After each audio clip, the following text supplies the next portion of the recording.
Por gentileza, gostaria de pedir que iniciem a transmissão. Me deem um ok, por favor.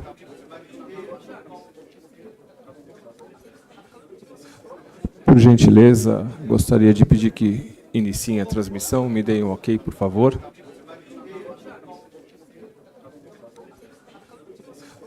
Por gentileza, gostaria de pedir que iniciem a transmissão. Me deem um ok, por favor. Ok, estamos no ar? Por gentileza, gostaria de pedir que iniciem a transmissão. Me deem um ok, por favor. Ok, estamos no ar? Por gentileza, gostaria de pedir que iniciem a transmissão. Me deem um ok, por favor. Ok, estamos no ar? Por gentileza, gostaria de pedir que iniciem a transmissão. Me deem um ok, por favor. Ok, estamos no ar?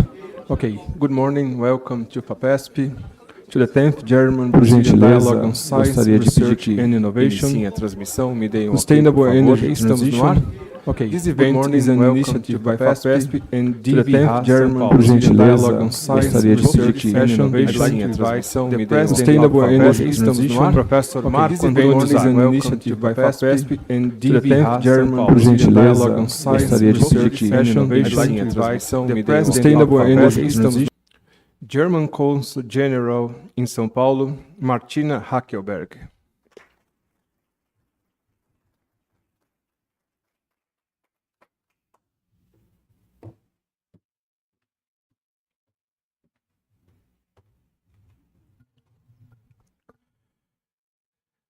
Mr. Jochen Hellmann, DEA Brasil and DVH São Paulo Director.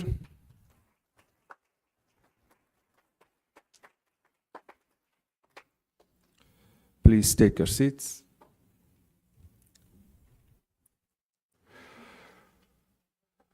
We give the floor to Professor Marco Antônio Zago, the President of FAPESP. Please, Professor Zago.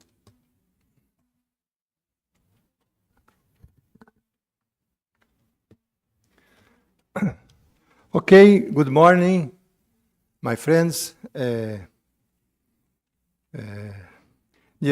Martina Heckelberg, Consul General of Germany here in São Paulo. Jochen Hellmann, good morning. Welcome to FAPESP and to the 10th German-Brazilian Dialogue on Science, Research and Innovation. I wish, first of all, to compliment the organizers and the people from FAPESP, from the DVIH and the Consulate General for Germany in São Paulo, who have kept this initiative very active along the years. They do this by selecting every year a highly relevant subject that needs interdisciplinary debate. And secondly, by choosing researchers from both sides of the Atlantic who have notable contributions to that particular area of knowledge.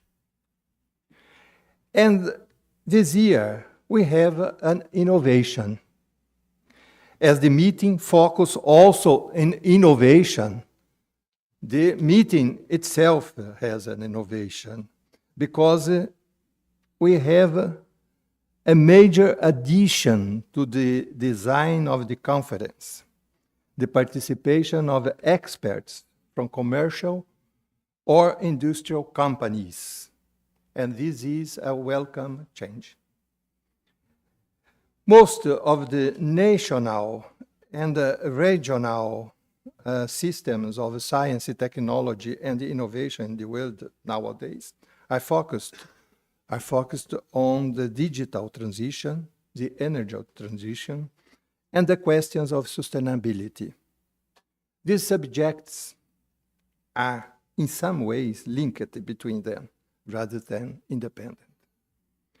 To achieve the SDGs, especially goals 7 and 13, it is necessary a synergistic action of governments, the engagement of the society, including companies, and participation of the scientific community.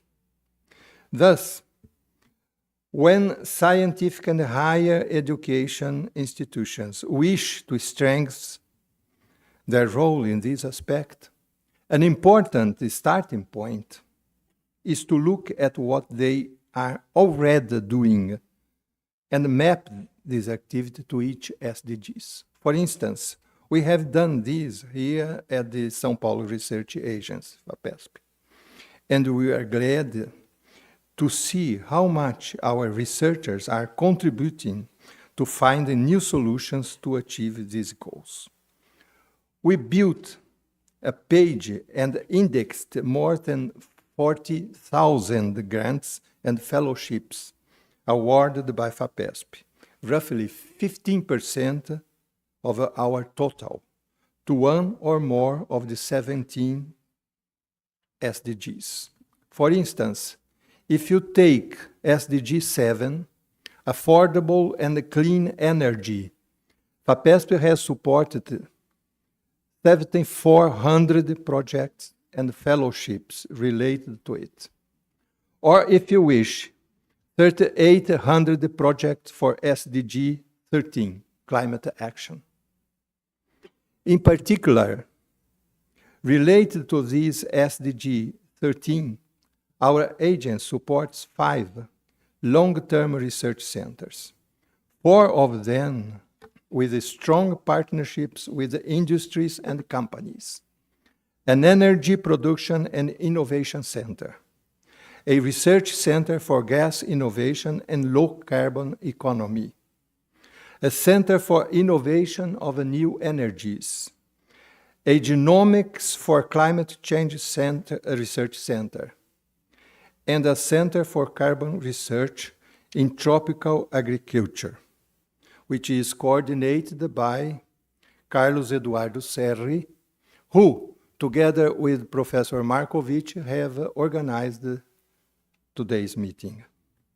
And at this moment, I would like also to include in my acknowledgements the long dedication of Márcio Weichert and Euclides Mesquita in organizing these meetings along the years.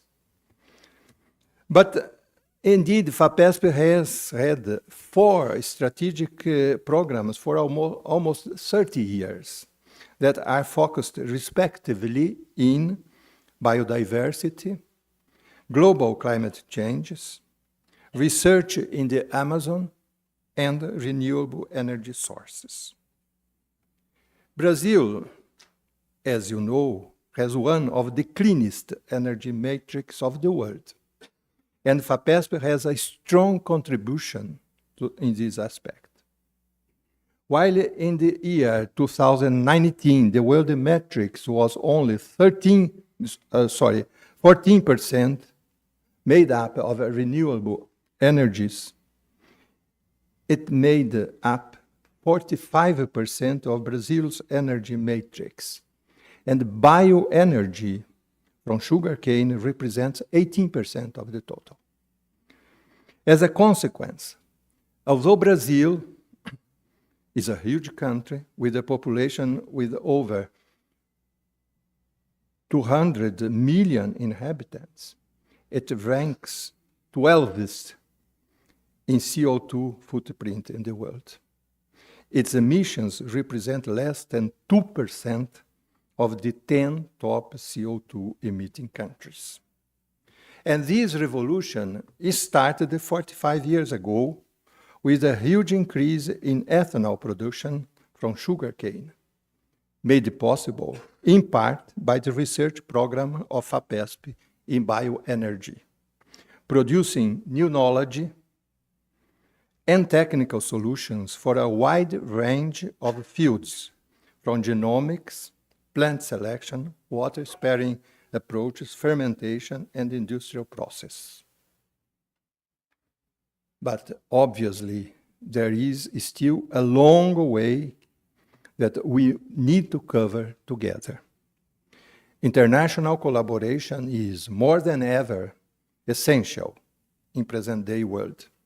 Indeed, we must recognize the complexity of a reality that is more than ever defined by global phenomena. The pandemic, the wars, the global energy and food crisis, the climate changes, the large-scale migrations.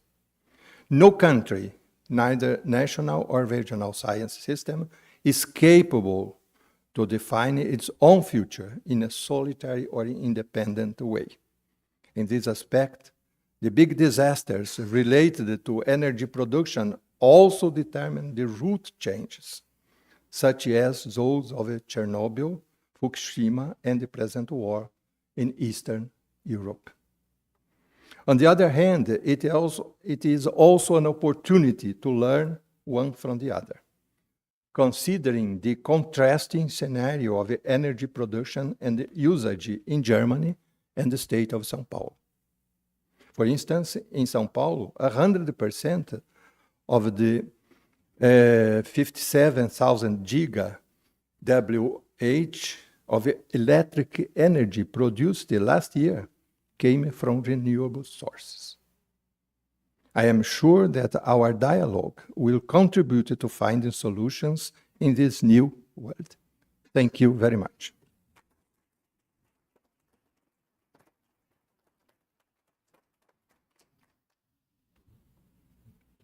Thank you, Professor Zago. We now give the floor to the Director of DAD Brazil and GVH São Paulo, Jochen Hellman.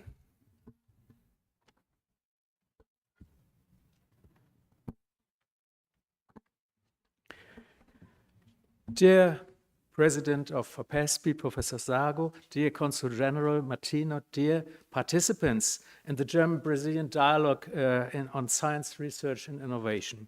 On behalf of DWIH, the German Center for Research and Innovation, and at the same time on behalf of the DAD, the German Academic Exchange Service, I would like to welcome you all very warmly. After a long break, and of course, mainly caused by the COVID pandemic, DWIH and FAPESP can finally again continue the dialogue series. It's the 10th dialogue we are doing here, and I think we are all happy that we can do it again in presence. Zoom meetings, as we learned to organize, are certainly only as helpful, but a tool just to organize conferences if we cannot come together in presence. It is, of course, for consultations, meetings, also for information conferences. I think Zoom meetings, virtual meetings are not only helpful, but appropriate, because they are less expensive, they are efficient, they are time-saving, of course. But what we are shaping here today and tomorrow is dialogue between scientists, and dialogue means, in this sense, to come together in presence. And I think we could not do it in the same degree of building confidence, of coming together, if we had only the possibility to do it virtually. Second point I wanted to emphasize is, of course, the topic, renewable energy transition.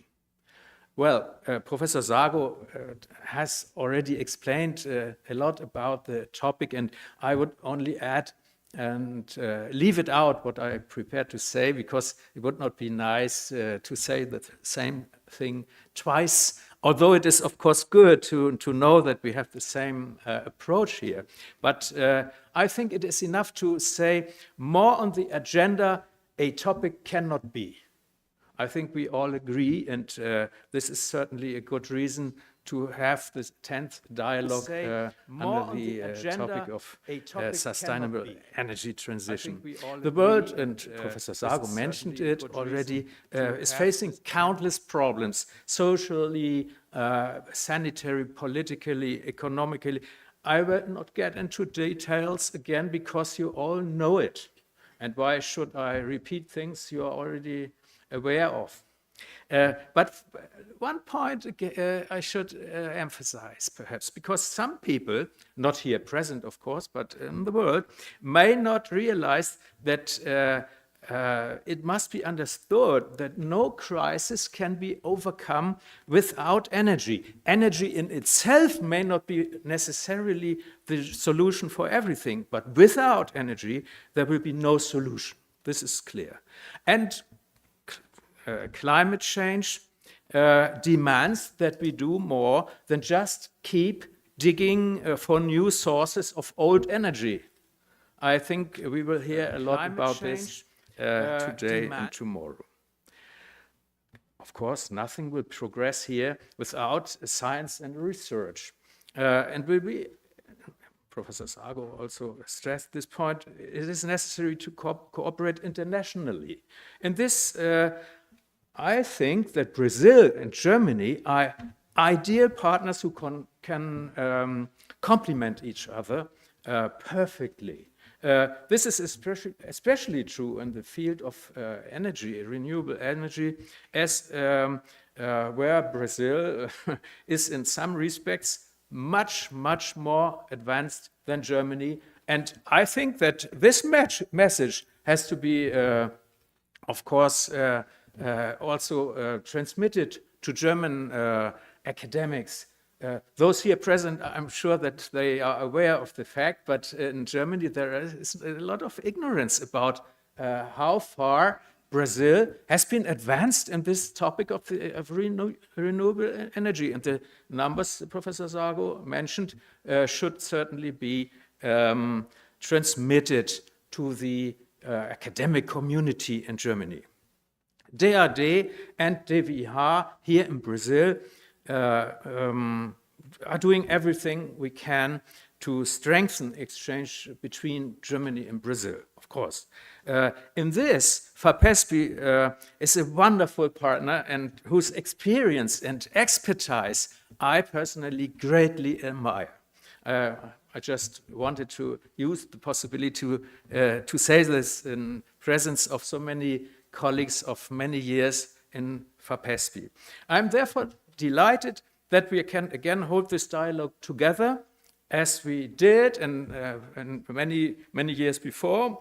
And I'm delighted by the many highly respected contributors, also those who have come from Germany and who will contribute with their expertise here for our dialogue. And I think these contributors, they should be given the floor as soon as possible.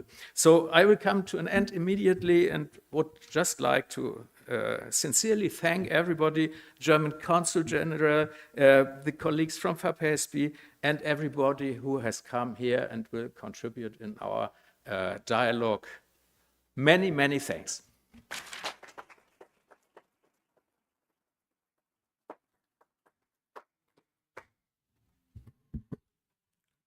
Thank you, Mr. Hellman. We will now give the floor to the German Consul General in São Paulo, Martina Hackelberg.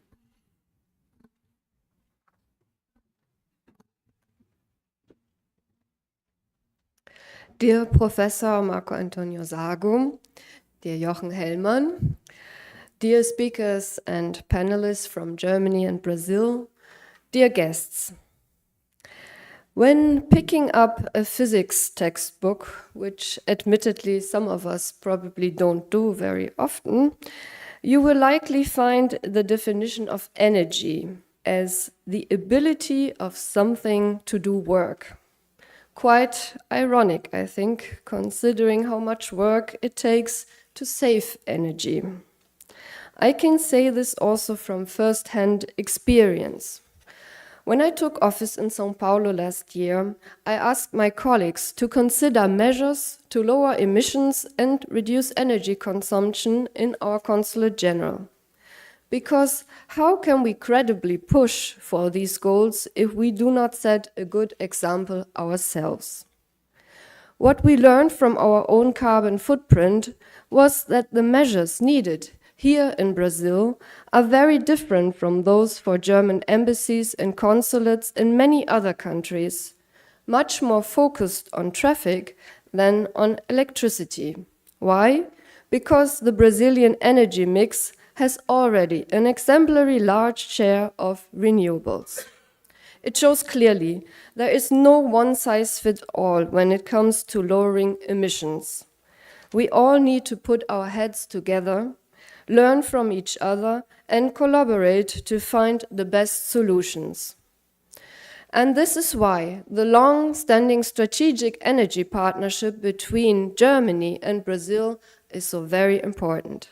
And it is in this shared spirit that our Federal Minister for Economic Affairs, Mr. Robert Habeck, recently in the German-Brazilian economic meeting in Belo Horizonte, evoked the picture of building a green bridge over the Atlantic.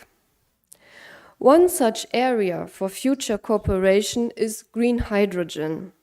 In the project H2 Brazil, the GIZ supports the development of a national hydrogen market in Brazil with 180 million reais for innovative projects by universities, research labs, and startups. And the development of a hydrogen market also offers business opportunities to companies.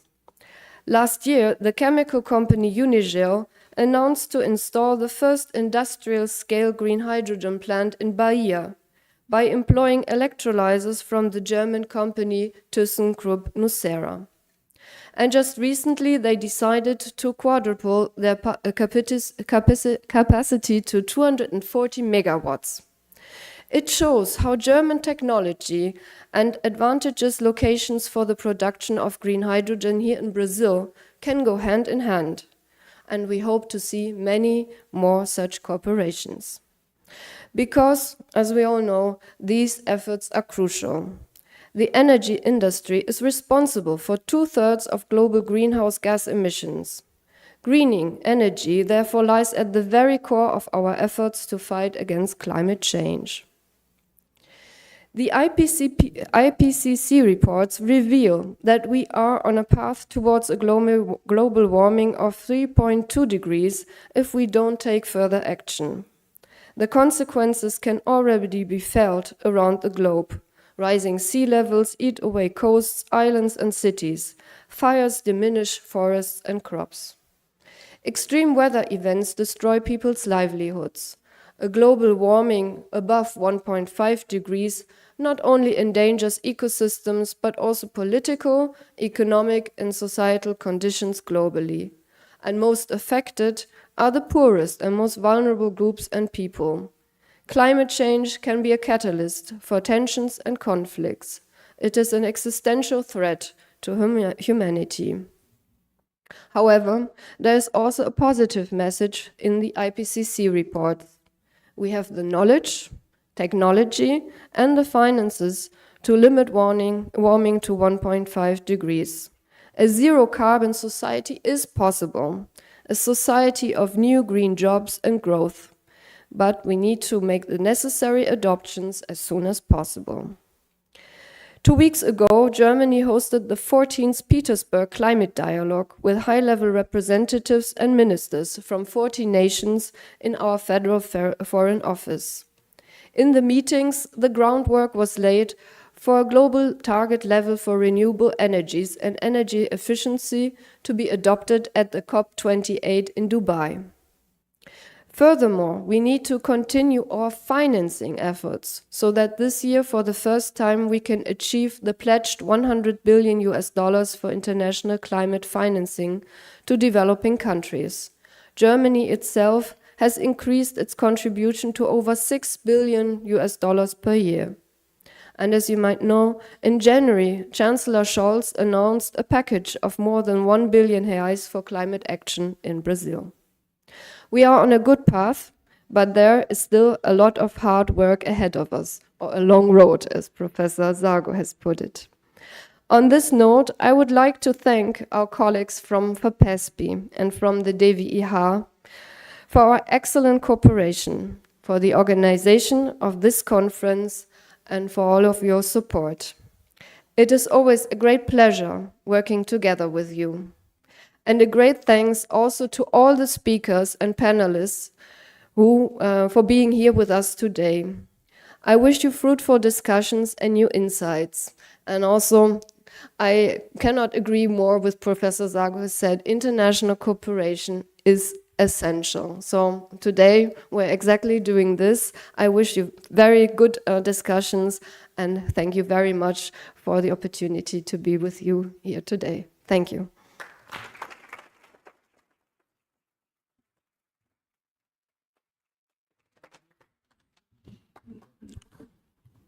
Thank you, Martina.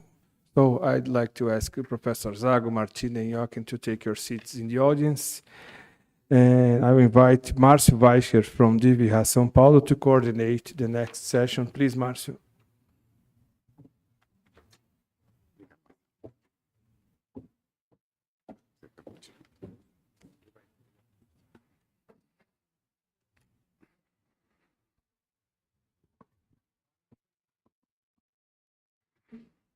So, good morning.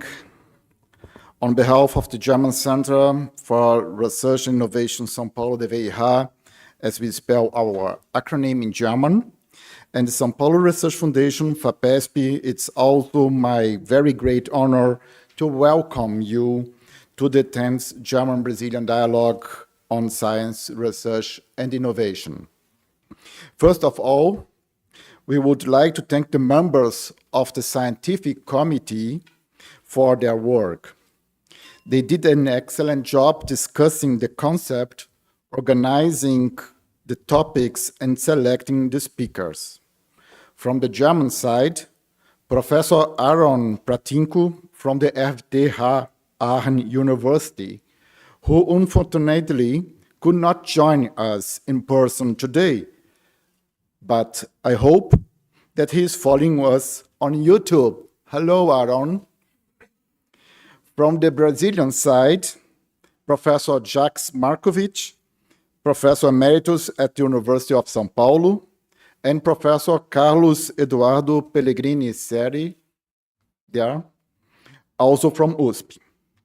We also thank Professor Jörg Franke from the Friedrich Alexander University Erlangen-Nuremberg for his initial contribution in the committee. Thanks as well the FAPESP team and Professor Euclides Mesquita Neto, and the DVIH team and our program officer, Dr. Daniela Toya, for the collaborative work preparing this event. Our thanks go also to the German Federal Foreign Office and the German Academic Exchange Service, DED, for their support. On behalf of the German Consulate General and the DVIH São Paulo, we invite the participants who are here in person to a reception tonight. Those who have registered for the dialogue and confirmed the participation until last Friday should already have gotten an invitation per email. Participants who joined today and have registered also got onto the entrance list. Please keep in mind that we have to check your name on the list. So we will provide a one-way transportation to the residence of the German Consul General, leaving from here after the end of today's event. If you have questions on that, please talk to our staff. For those with their own means of transportation, be aware that the reception begins at 6:30 p.m. And there is no parking space at the residence, only on the street. Ladies and gentlemen, this year we celebrate our 10th dialogue. 6 of them organized in cooperation with FAPESP. It's gratifying for us to look back and see how the dialogue got an important event in the debate on science and innovation in its various nuances. Some topics we addressed in previous editions were the energy challenge that was already present in the very first dialogue, besides the boson of Higgs, knowledge transfer, society, and education. Other topics were mobility, inclusion, aging, applied mathematics, complex systems, industry 4.0, digitalization, sustainable and smart cities, bioeconomy, the future of jobs, radicalization and violence, cities, and climate change. We are happy to be present at FAPESP again and to host our event in person here after the years of the pandemic. The last dialogue in 2021 was completely online. The positive effect of that was that we could reach more people, regardless of where they were. And the contents are still available online on our DVIH São Paulo YouTube channel. This event today is taking place on site, but is also being streamed online and will remain available at FAPESP and on our channel. This 10th dialogue on sustainable energy transition can be watched on FAPESP channel on YouTube in English and on the DVIH channel with simultaneous translation into Portuguese. There will be no translation here in the person event. On the other hand, the audience here will be able to direct questions to our speakers. The subject of this year is sustainable energy transition. The program prepared by our committee addresses this complex topic in a very comprehensive way. To discuss it, we are bringing together 20 speakers, a record number of speakers. 7 of them researchers from Germany, 7 researchers from Brazil, and 6 representatives of the German industry based in Brazil. I wanted in this point check also how is the configuration of our audience is. Can you hold the hand who is from academy, researcher, student, professor? Okay, thank you. Who is from industry? Okay, thank you. And who is from civil society, NGOs, public administration? Okay, thank you.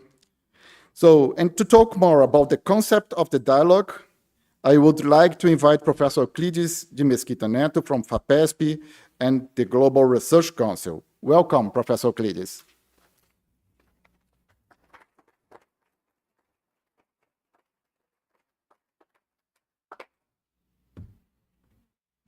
Thank you very much, Marcio. Good morning, ladies and gentlemen.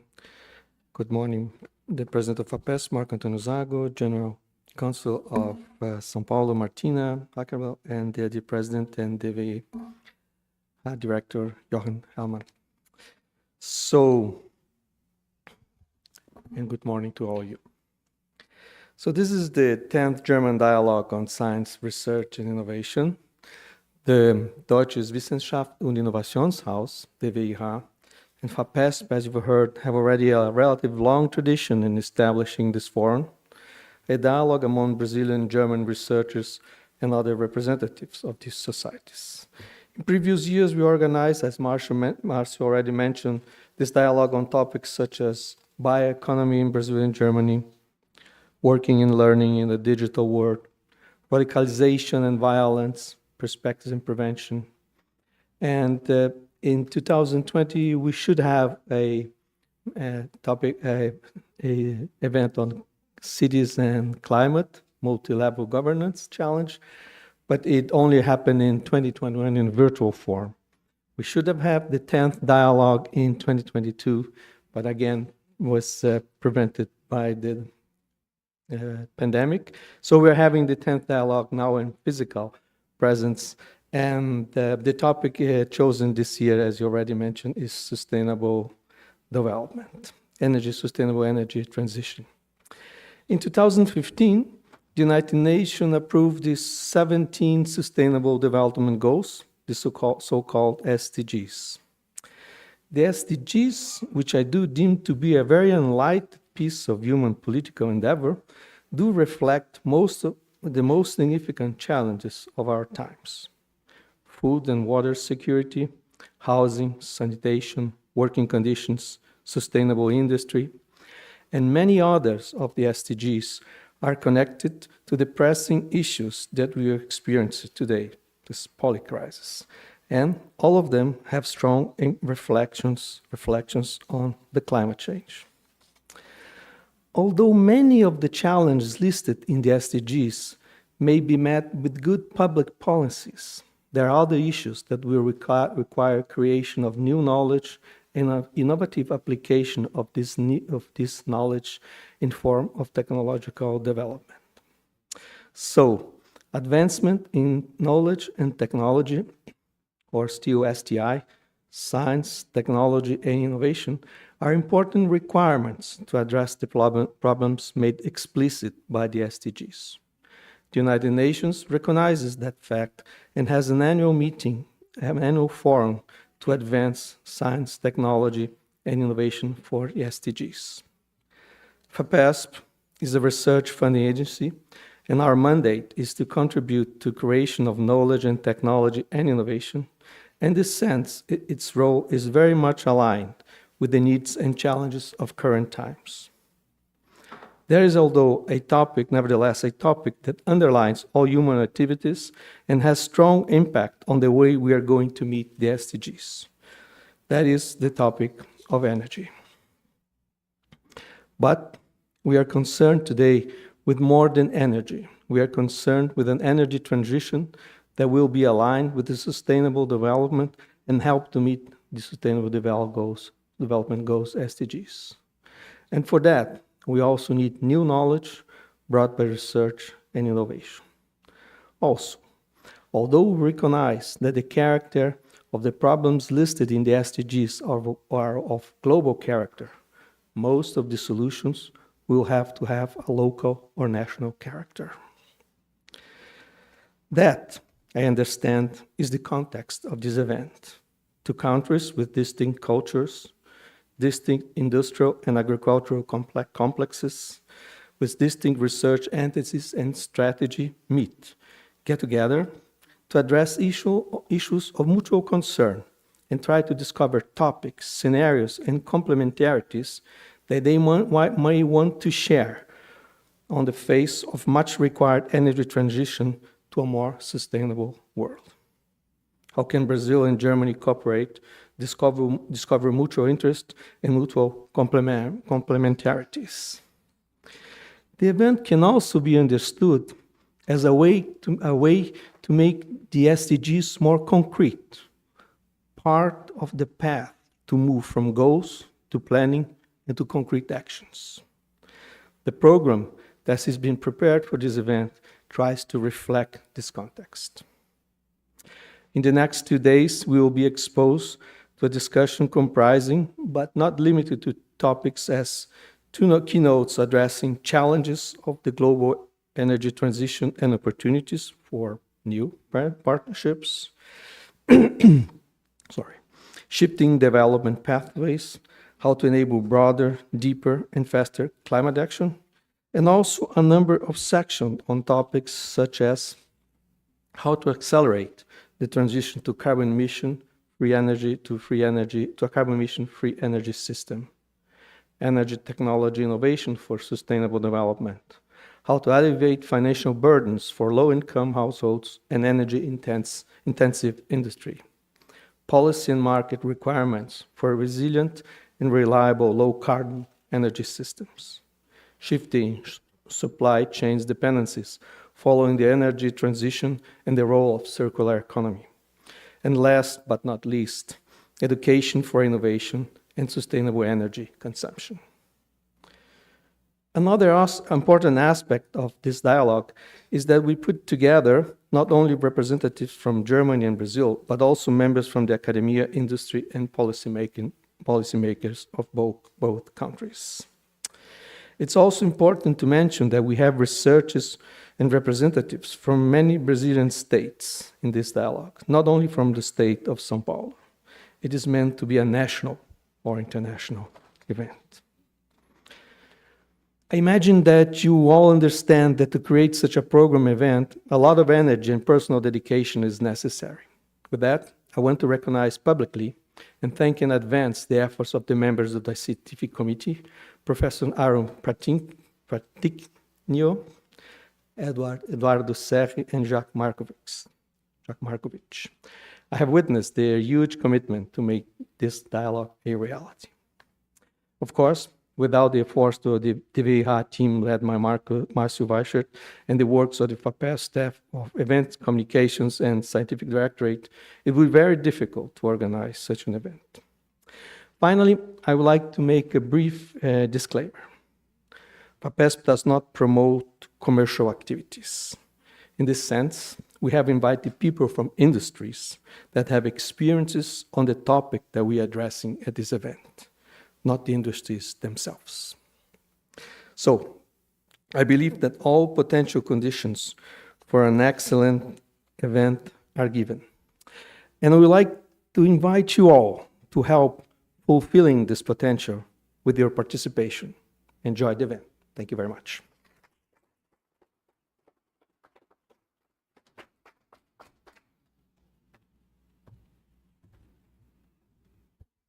So I'm back. So now let's start the dialogue itself with the keynote session, Challenges of the Global Energy Transition and Opportunities for New Partnerships, to be held by Professor Veronica Grimm, who will be presented by Professor Michael Buckstick. The keynote will last 25 minutes plus 10 minutes for questions. Professor Buckstick is a professor of business management and energy economics at the University of Hagen and was already regulatory expert in private sector. Please, Professor Buckstick, the stage is yours.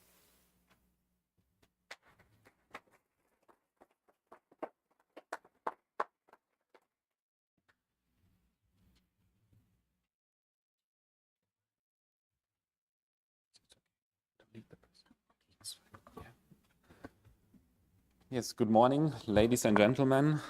Thank you for inviting me, and I'm very happy to be here, and it's actually a great pleasure to introduce our speaker today, who is going to talk about the global energy transition. And I believe it's a topic that we are all deeply interested in, being here from Brazil and from Germany, because reaching climate targets requires actually global networks and global efforts. Our speaker spent her entire career researching with a focus on energy market design, behavioral economics, social networks, and market design in general. She has been a full professor of economics and head of the chair of economic theory at Friedrich-Alexander-Universität Erlangen-Nuremberg since 2008. And since 2020, she has been a member of the German Council of Economic Experts. In addition, she is active in various committees and advisory boards, including the German federal government's National Hydrogen Council. So ladies and gentlemen, to not steal too much time, please join me in welcoming Veronica Grimm, who will now give the keynote speech.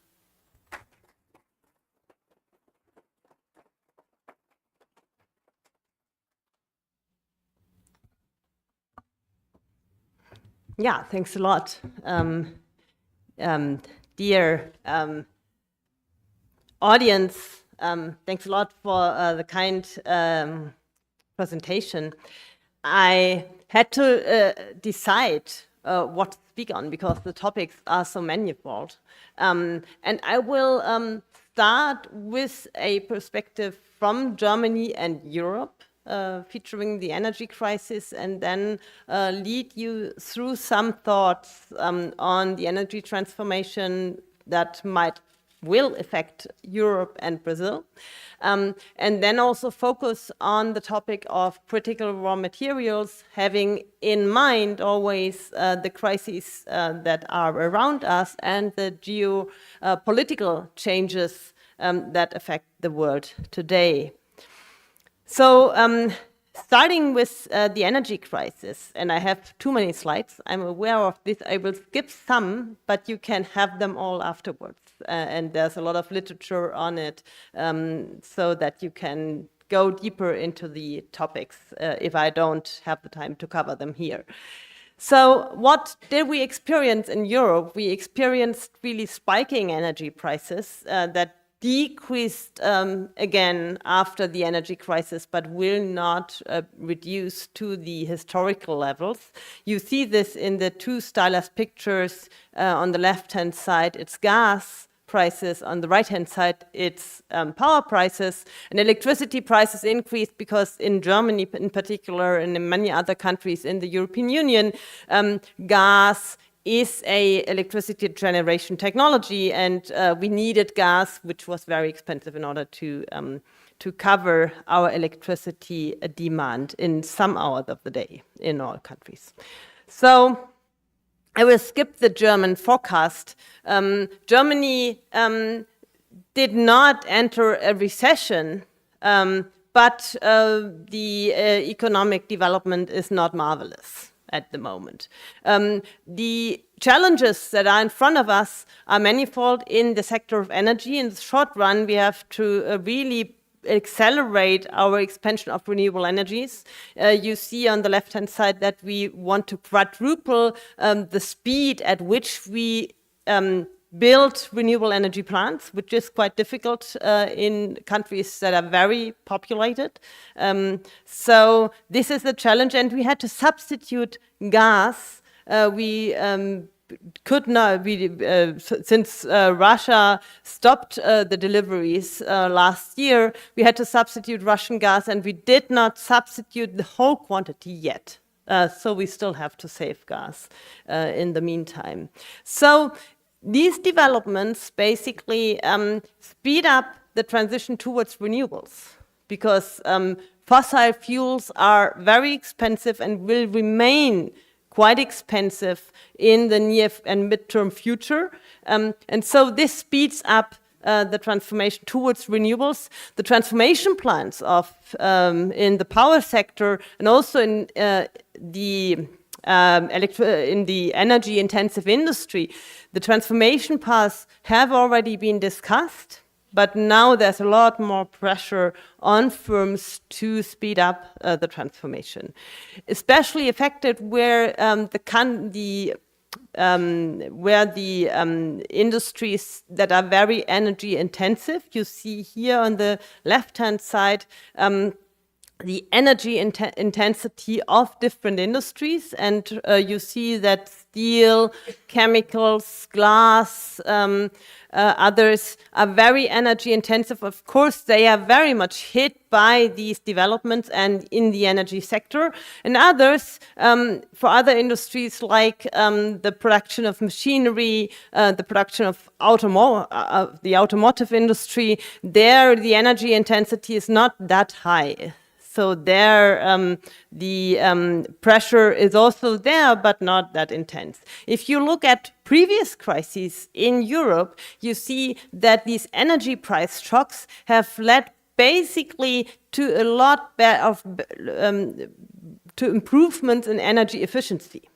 So not so much to structural change in the past, historically, but to improvements in energy efficiency and to a technology switch in some cases. So this is somehow reassuring. I think all this debate about deindustrialization in Europe has to be seen with some care, because it might also lead to speeding up the transition and to speeding up energy efficiency activities overall.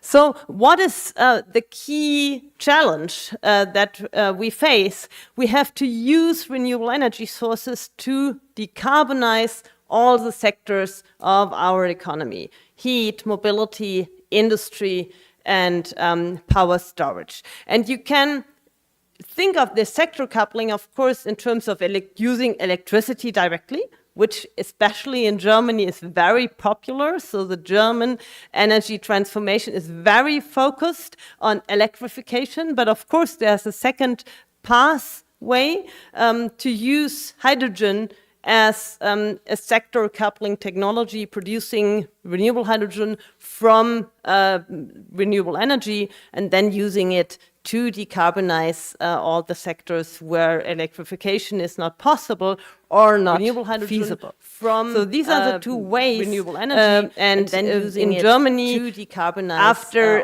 the Green Deal in the European Union. It was clear that we cannot spare out some sectors of industry from the transformation. Germany, I think, was a hope after before the 100% climate neutrality goals. Nowadays, it's clear that everyone has to transform, and especially in the energy-intensive industry. I think hydrogen, of course, is a major issue, and Germany has a hydrogen strategy and a National Hydrogen Council since 2020 and pushes forward this development in the area of renewable hydrogen. However, we are just in the beginning. In this graph, you see for 2030, 2040, and 2050, the future hydrogen demand as it is assessed by very different studies. And you see there's a lot of uncertainty how much hydrogen we will need in the German economy. It's huge in 2050. So when we have to achieve climate neutrality, which we plan to achieve in Germany already 2045, we have a huge hydrogen demand of between 500 and 700 terawatt hours in those studies. That's huge. It is not consensus among all the studies how much hydrogen we will need, and it is not consensus in what form we will need the hydrogen. So there's a lot of uncertainty and a lot of room for scientific studies dealing with these topics. We have done a study, and there's a citation and a link to the study in the slides. We've done a study that hypothetically looks at the question, how much hydrogen would we need if we defossilize the whole German industry and keep it all in Germany? So, and what you find out for the energy-intensive industry only is a hydrogen demand of between 200 and 300 terawatt hours for a completely defossilized industry in Germany. Of course, we will have a relocation of production. So this is not what will happen, but it gives somehow an idea of the sheer challenge that is in front of us. And you see here also the distribution among the chemical industry, the steel industry, and other industries that will need hydrogen in the future. The first energy carrier that will transport also renewable hydrogen overseas worldwide will be ammonia. And if you look into these developments, you see that already today we have ammonia markets worldwide. Ammonia is traded. 12% of the global production is traded between countries. There are large exporting countries that are basically the countries that have gas, natural gas resources, which produce ammonia from it and export it worldwide. So there is already an infrastructure that is able to transport renewable ammonia worldwide overseas, and the German harbors and also the harbors in the Netherlands are already preparing for infrastructure to scale up their infrastructure to import ammonia. So this will be the first hydrogen carrier. Maybe other hydrogen carriers will follow. if you look at the global situation, there are a lot of countries, including Brazil, that have good conditions for the production of renewable hydrogen and renewable energy carriers based on renewable hydrogen, which will be traded globally. And on the other hand, Europe just prepares to import large quantities of renewable energy carriers by preparing the ports and preparing the European infrastructure. And there's a lot of discussion about a preparation of a European hydrogen backbone. We have done some studies to calculate the levelized cost of energy of renewable hydrogen and renewable energy carriers based on hydrogen for different regions worldwide. And what you see in the studies, I mean, there's a lot of details in this which I cannot cover now, but what you see in these studies is that the production cost of the renewable hydrogen is the largest part of the levelized cost of hydrogen, and the transportation cost in the future scenario where the transportation infrastructure is developed is not the hugest part. So it's a very likely scenario that we will have a worldwide trade of renewable energy carriers in the future, and it might be ammonia in the first place, in the medium term, but it might also be other energy carriers in the longer term. And there are a lot of options that I cannot become detailed on right now. If you look at the preparation of projects that is going on right now, you see that worldwide in all continents, and also, and first and foremost in Latin America, there's a huge development of projects that are preparing the countries to export renewable energy carriers to destinations worldwide. And in Europe and in Asia, there are ambitions to scale up the capacity to import these carriers. That's the blue bar. So you see that there is a lot of things, action going on that is focused on 2030. And what you also see, if you look at the numbers in a little bit detail, is that the import capacities do not yet match the potential export capacities of the countries. So we have to be more ambitious, basically, in Europe to expand our import capacities, given our hydrogen goals and the hydrogen strategies, and given what is prepared as potential exports in countries worldwide. If you look at a 2050 scenario at the right-hand side, here you see net exports, net imports, and domestic supply. You see that the European Union will be a large net importer of renewable hydrogen. In which form that might be is still unclear, but the projections say that the European Union will be a large net importer and Latin America will be a net exporter. And I think there's a lot of scope for cooperation in this. I also have prepared some slides about the options, which I will now skip in order to be able to also look at other issues. Because I would like to also focus geopolitical change and the reorganization of value chains, in particular with respect to critical raw materials. And we have focused on this in our last report of the German Council of Economic Experts.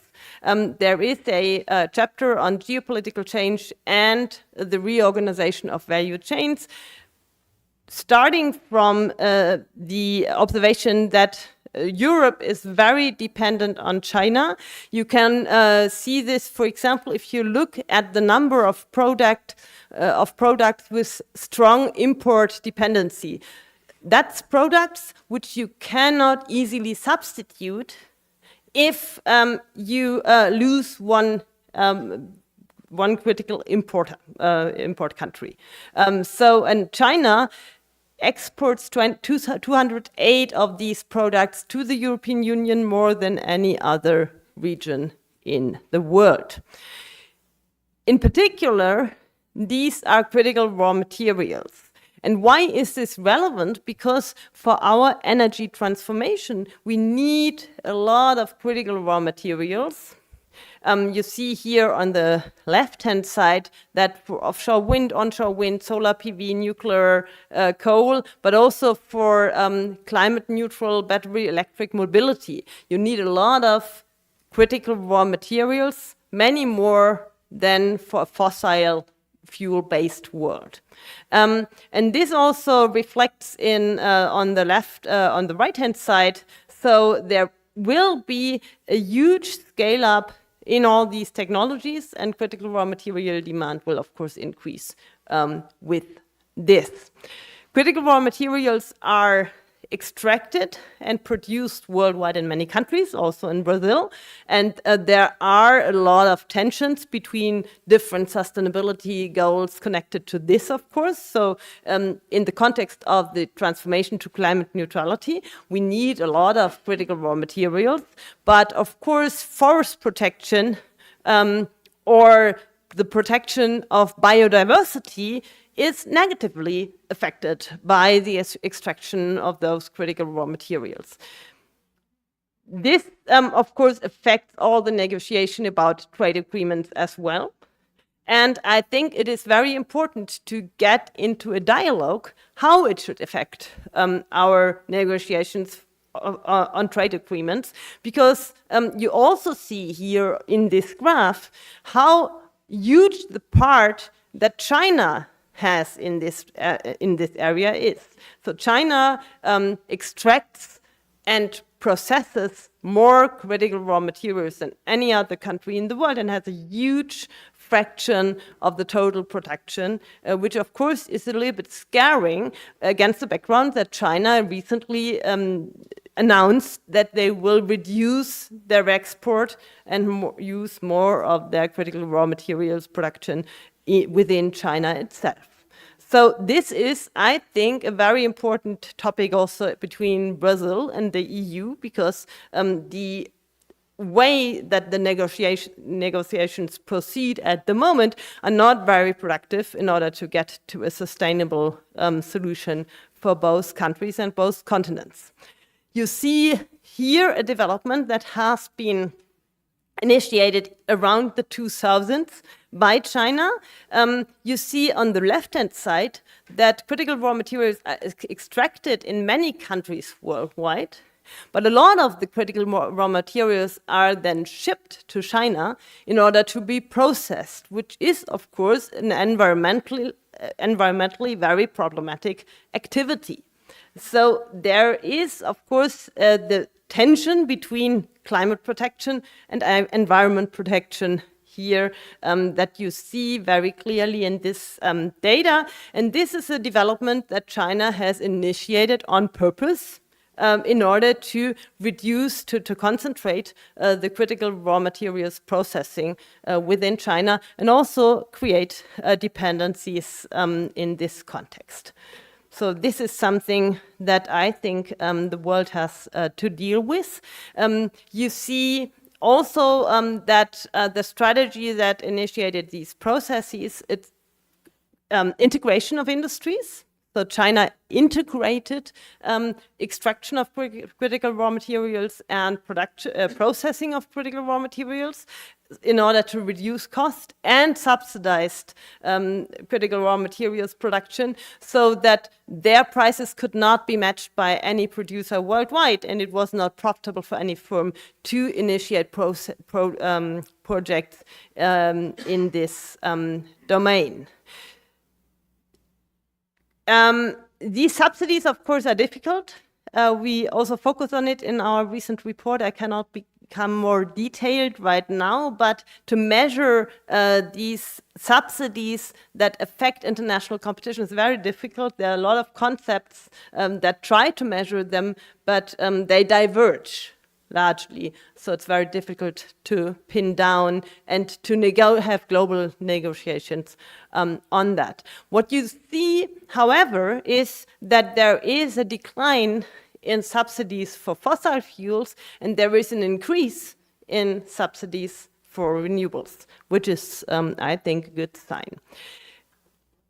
It is also the case that projections on what countries and regions earn money with are somehow positive for the transformation and for climate protection.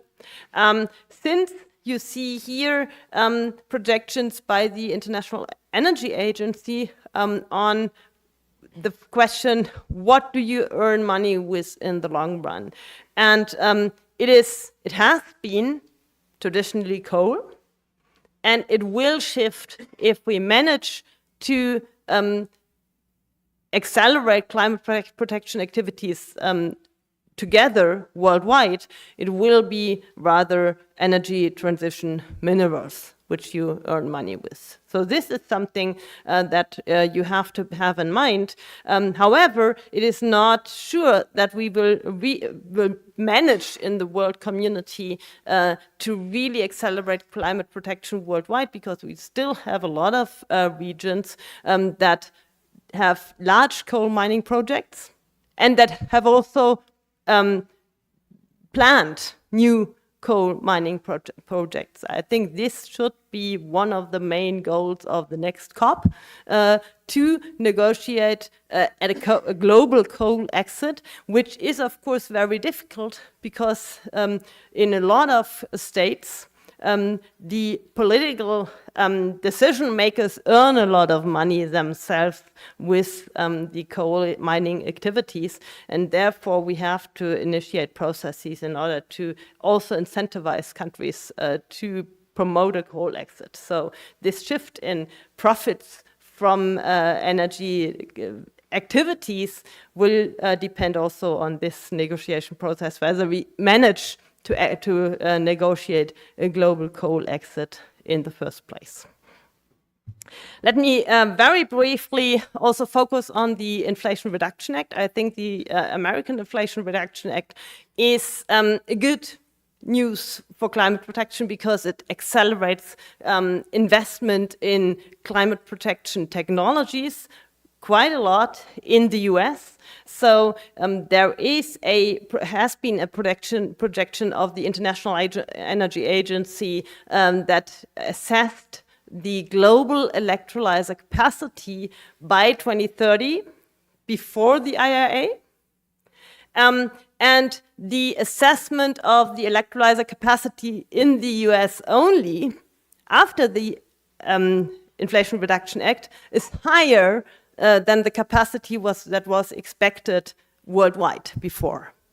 So this will be a huge acceleration program for investment in electrolyzer capacity and also in renewable capacity, because the tax credits make it very attractive to produce green and renewable hydrogen instead of producing or acting on the basis of fossil hydrogen in the future.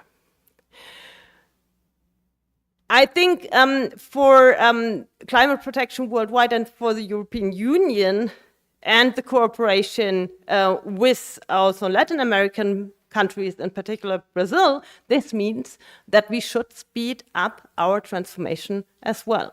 Because these investments that will take place in the US will also, of course, bind the production capacity for electrolyzers. So if we want to keep our speed ongoing, it is very important that we also speed up and invest in the acceleration, in the building up of renewable energy value chains in order not to be locked into a situation where all the capacity are absorbed in the US, because there's so much going on there. You see this already today in the European Union. A lot of activities shift to the US, and I think we have to speed up our processes and our mechanisms and institutions in order to be also quick. And the cooperation between Brazil and the European Union could be one way in doing so. Finally, maybe one aspect that we have to consider in this context is, of course, the change in the global order. You have the development that already 138 countries participate in the Chinese New Silk Road. Among them, many European countries, many members of the European Union, but obviously not Brazil. So I think it is very important to strengthen also the cooperation between the democratic world to use our opportunities in accelerating our cooperation in order to have a more balanced interaction and cooperation worldwide. I think we need worldwide cooperation among also autocracies and democracies, because we have a lot of global public goods that we are confronted with. Climate change is one of them, global health is another of them, and global peace, as much as possible, is a third one. So I think we have to balance this global world order by increasing the cooperation between the democracies as well. So this is basically what I wanted to give as an input, and I'm very happy and looking forward to the discussion. Thank you.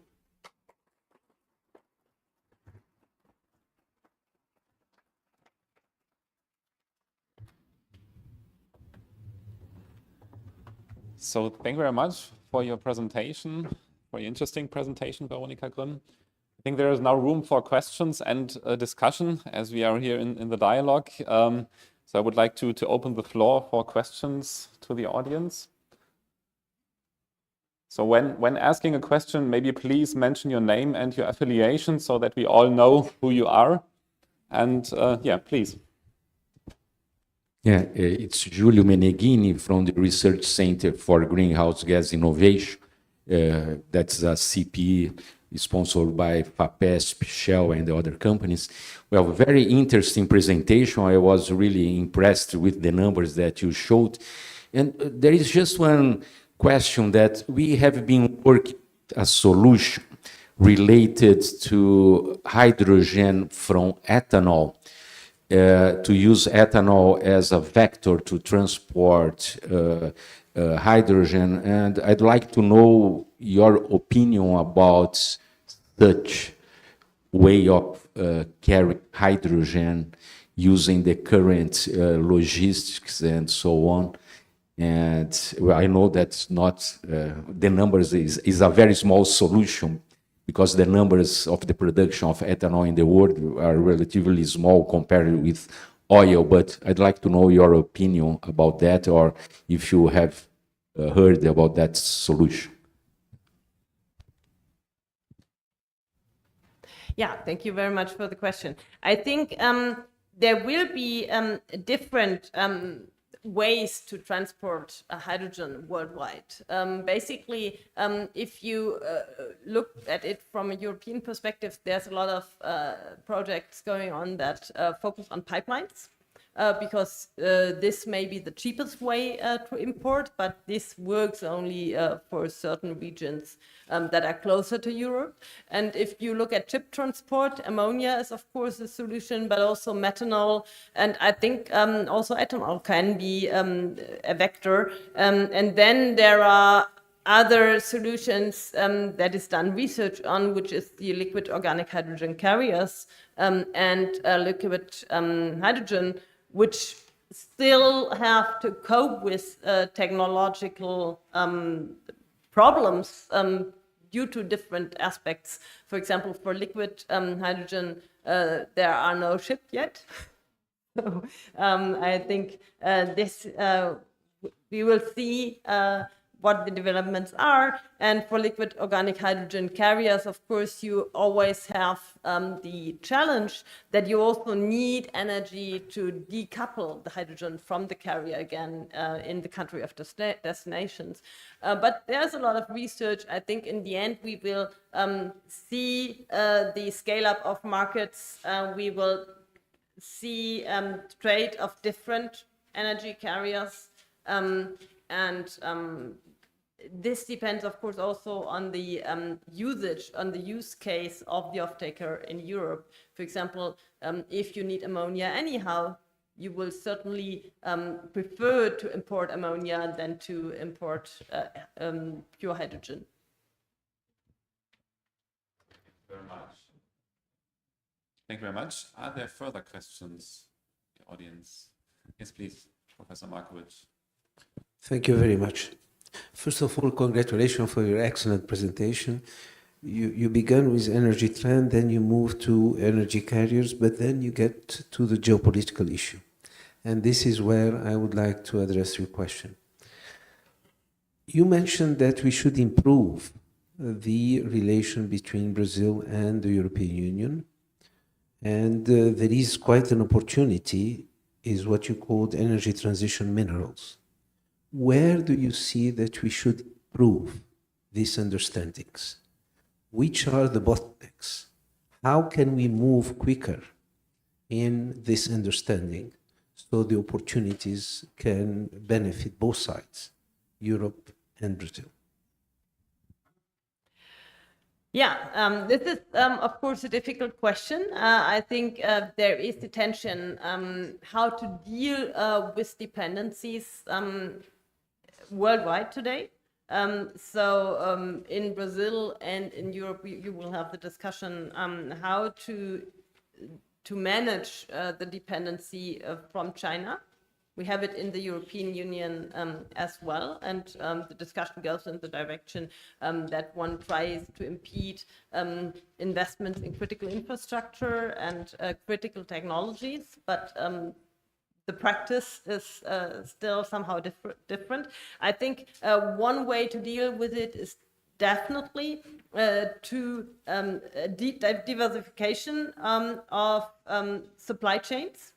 And one way to deal with it is definitely democracies, and there, of course, Brazil diversification in supply chains, and one way to deal with it is definitely renewable energy, and would be interesting for both sides, because the dependency, the relative dependency, and one way to deal with it is definitely. So how to speed up? I think one crucial issue is the Mercosur EU agreement that it has been negotiated already, but is sticking.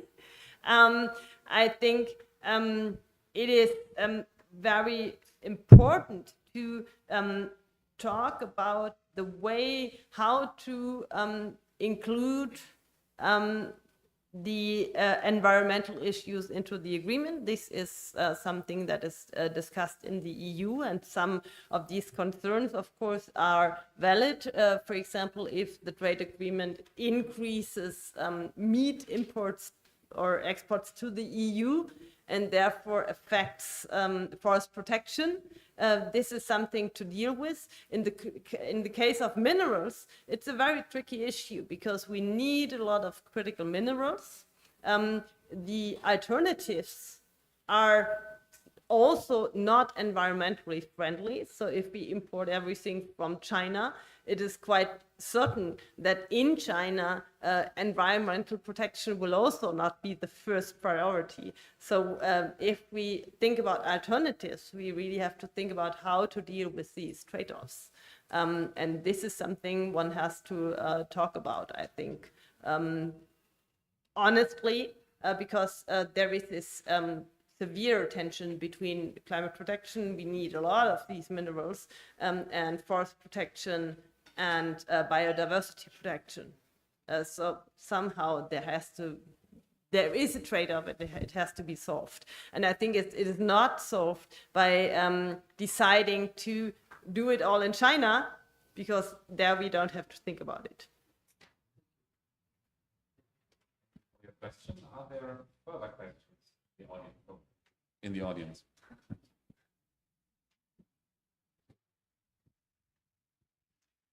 Good morning, thanks all. Thanks a lot for the presentation. My name is André Ferraresi. I work for 2P, foundry company here in Brazil, also Engine Solutions. I would like to hear from you that today, in terms of energy generation, renewables has not been able to achieve 35% of the increase of energy necessary in the world. which means we still increase the absolute consumption of fossil fuels. So how do you see the importance of other sources of renewables, like bioenergy? I have seen that G7 intends to use 15% in 2030.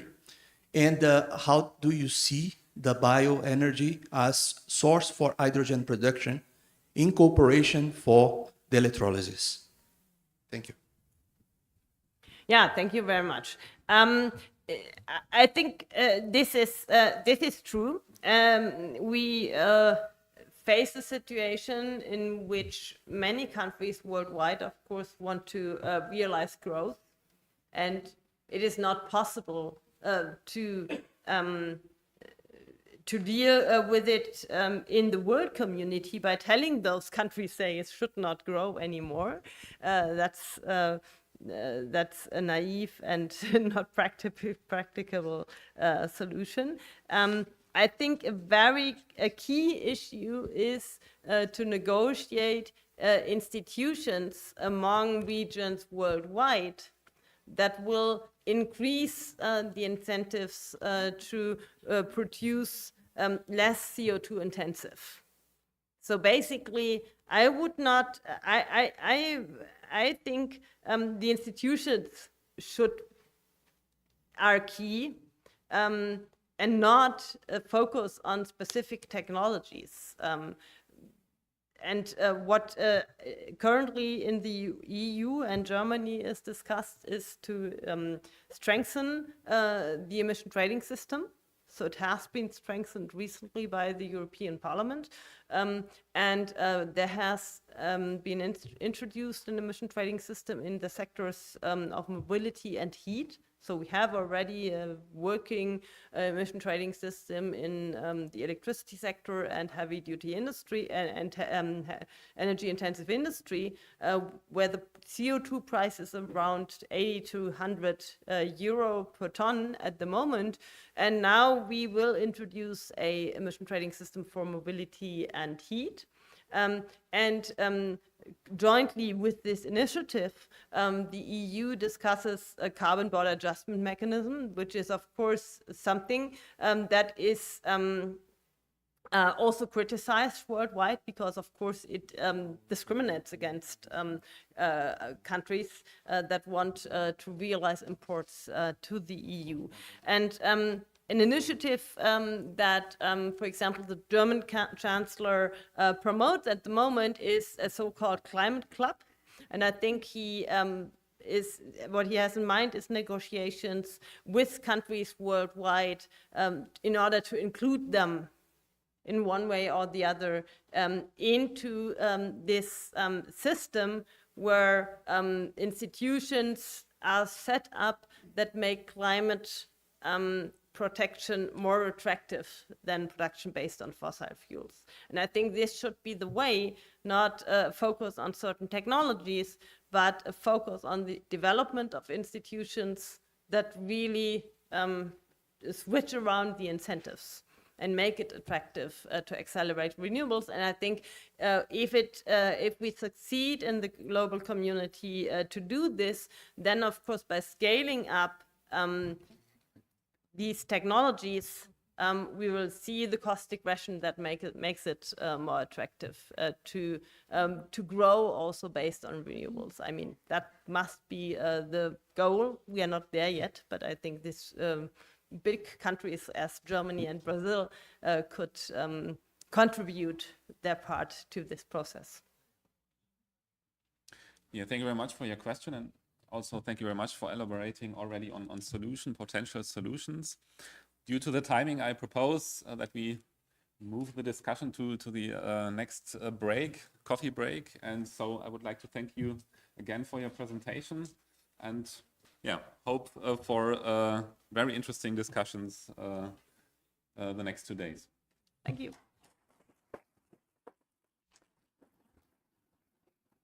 Thank you. Thank you, Professor Green. Thank you, Buckstick. So I think we have started with a high-level discussion, high-level presentation, very interesting questions. But due to time, so we need to interrupt the discussion. And we go now to our coffee break in the open hall downstairs. And we planned a half hour for that, but because due to the time, so I ask you to come back at 11, okay? 11 a.m. Okay, thank you. Oh, we have in the moment around 60, 80 participants online.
Do mouse, ó.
Had everything. I think I get my.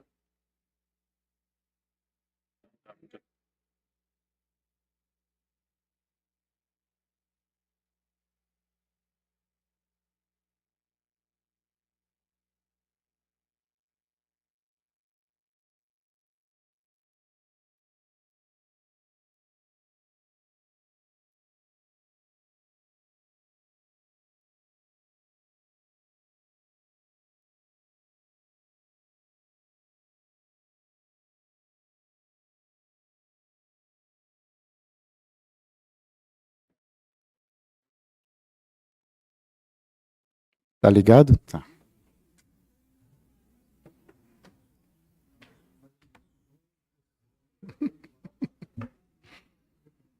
Are you ready? So, 11:05, yes. Okay, so welcome back. We will continue our dialogue with the first panel, how to accelerate the transition to a carbon emission-free energy system. We have in each panel at least one researcher from Brazil, one from Germany, and a speaker from a German industry in Brazil, except in the last one. Each panelist will have 15 minutes for a short lecture, and after the presentations, we plan enough time for discussion, both among the panelists and to answer questions from the audience. I hope we can stay in time. I need to check it now, the program. And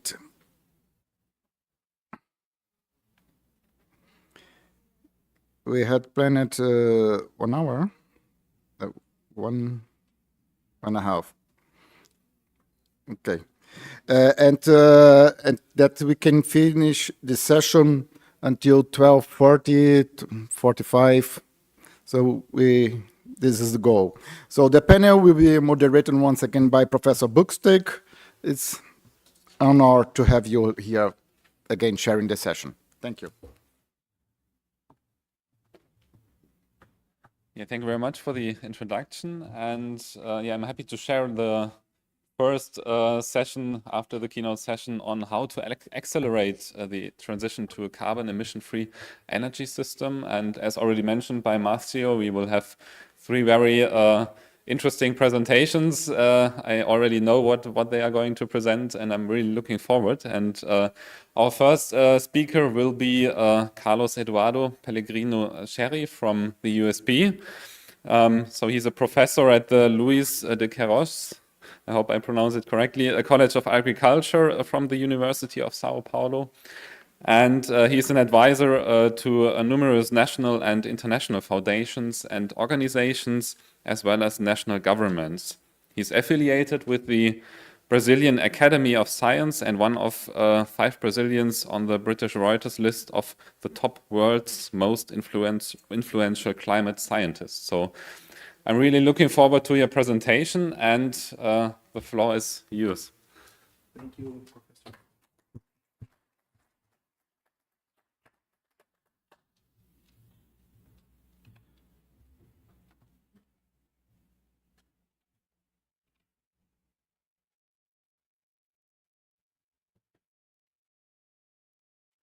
Good morning, everybody. It's a pleasure to be here. Thanks very much for this opportunity. I'd like to thank FAPESP and DVH for this great moment. So we have all together here discussing interesting issues on this dialogue. And thanks and a pleasure, honor to divide this section with my distinguished colleagues here. So thank you very much. In this first section here, how to accelerate the transition to a carbon emission-free energy system. The beginning, I thought, why? Why should we care about carbon emission-free energy? And as you all know, you are aware about that, greenhouse gas emissions are being emitted in very high rates, as you can see here in this graphic. And the problem of that is we are moving from the pre-industrial phase on my simple schematic view here on the left side to an anthropic contribution in which you all know we are increasing the gases concentration in the troposphere, and of course, as a consequence, we have an increase in temperature, as IPCC report indicated about 1.1 Celsius degree. So this increase in global warming is basically due to the higher concentration of greenhouse gases. And I'm simplifying here the long list of gases to say that these 3 gases are the most important, at least for what I am going to say afterwards. So where this gas come from? Globally speaking, you all know that 73% of the global emissions come from the energy sector. So that's the main focus to reduce greenhouse gas emissions. It's the main source, as you all know. Agriculture, forestry takes into account 18-20%, and other sectors here also have a smaller contribution. And if we keep doing what we are doing now, which is simplified by this red line, we are going to reach 60 gigatons of CO2 equivalent per year in 2050. So that's not the goal, of course.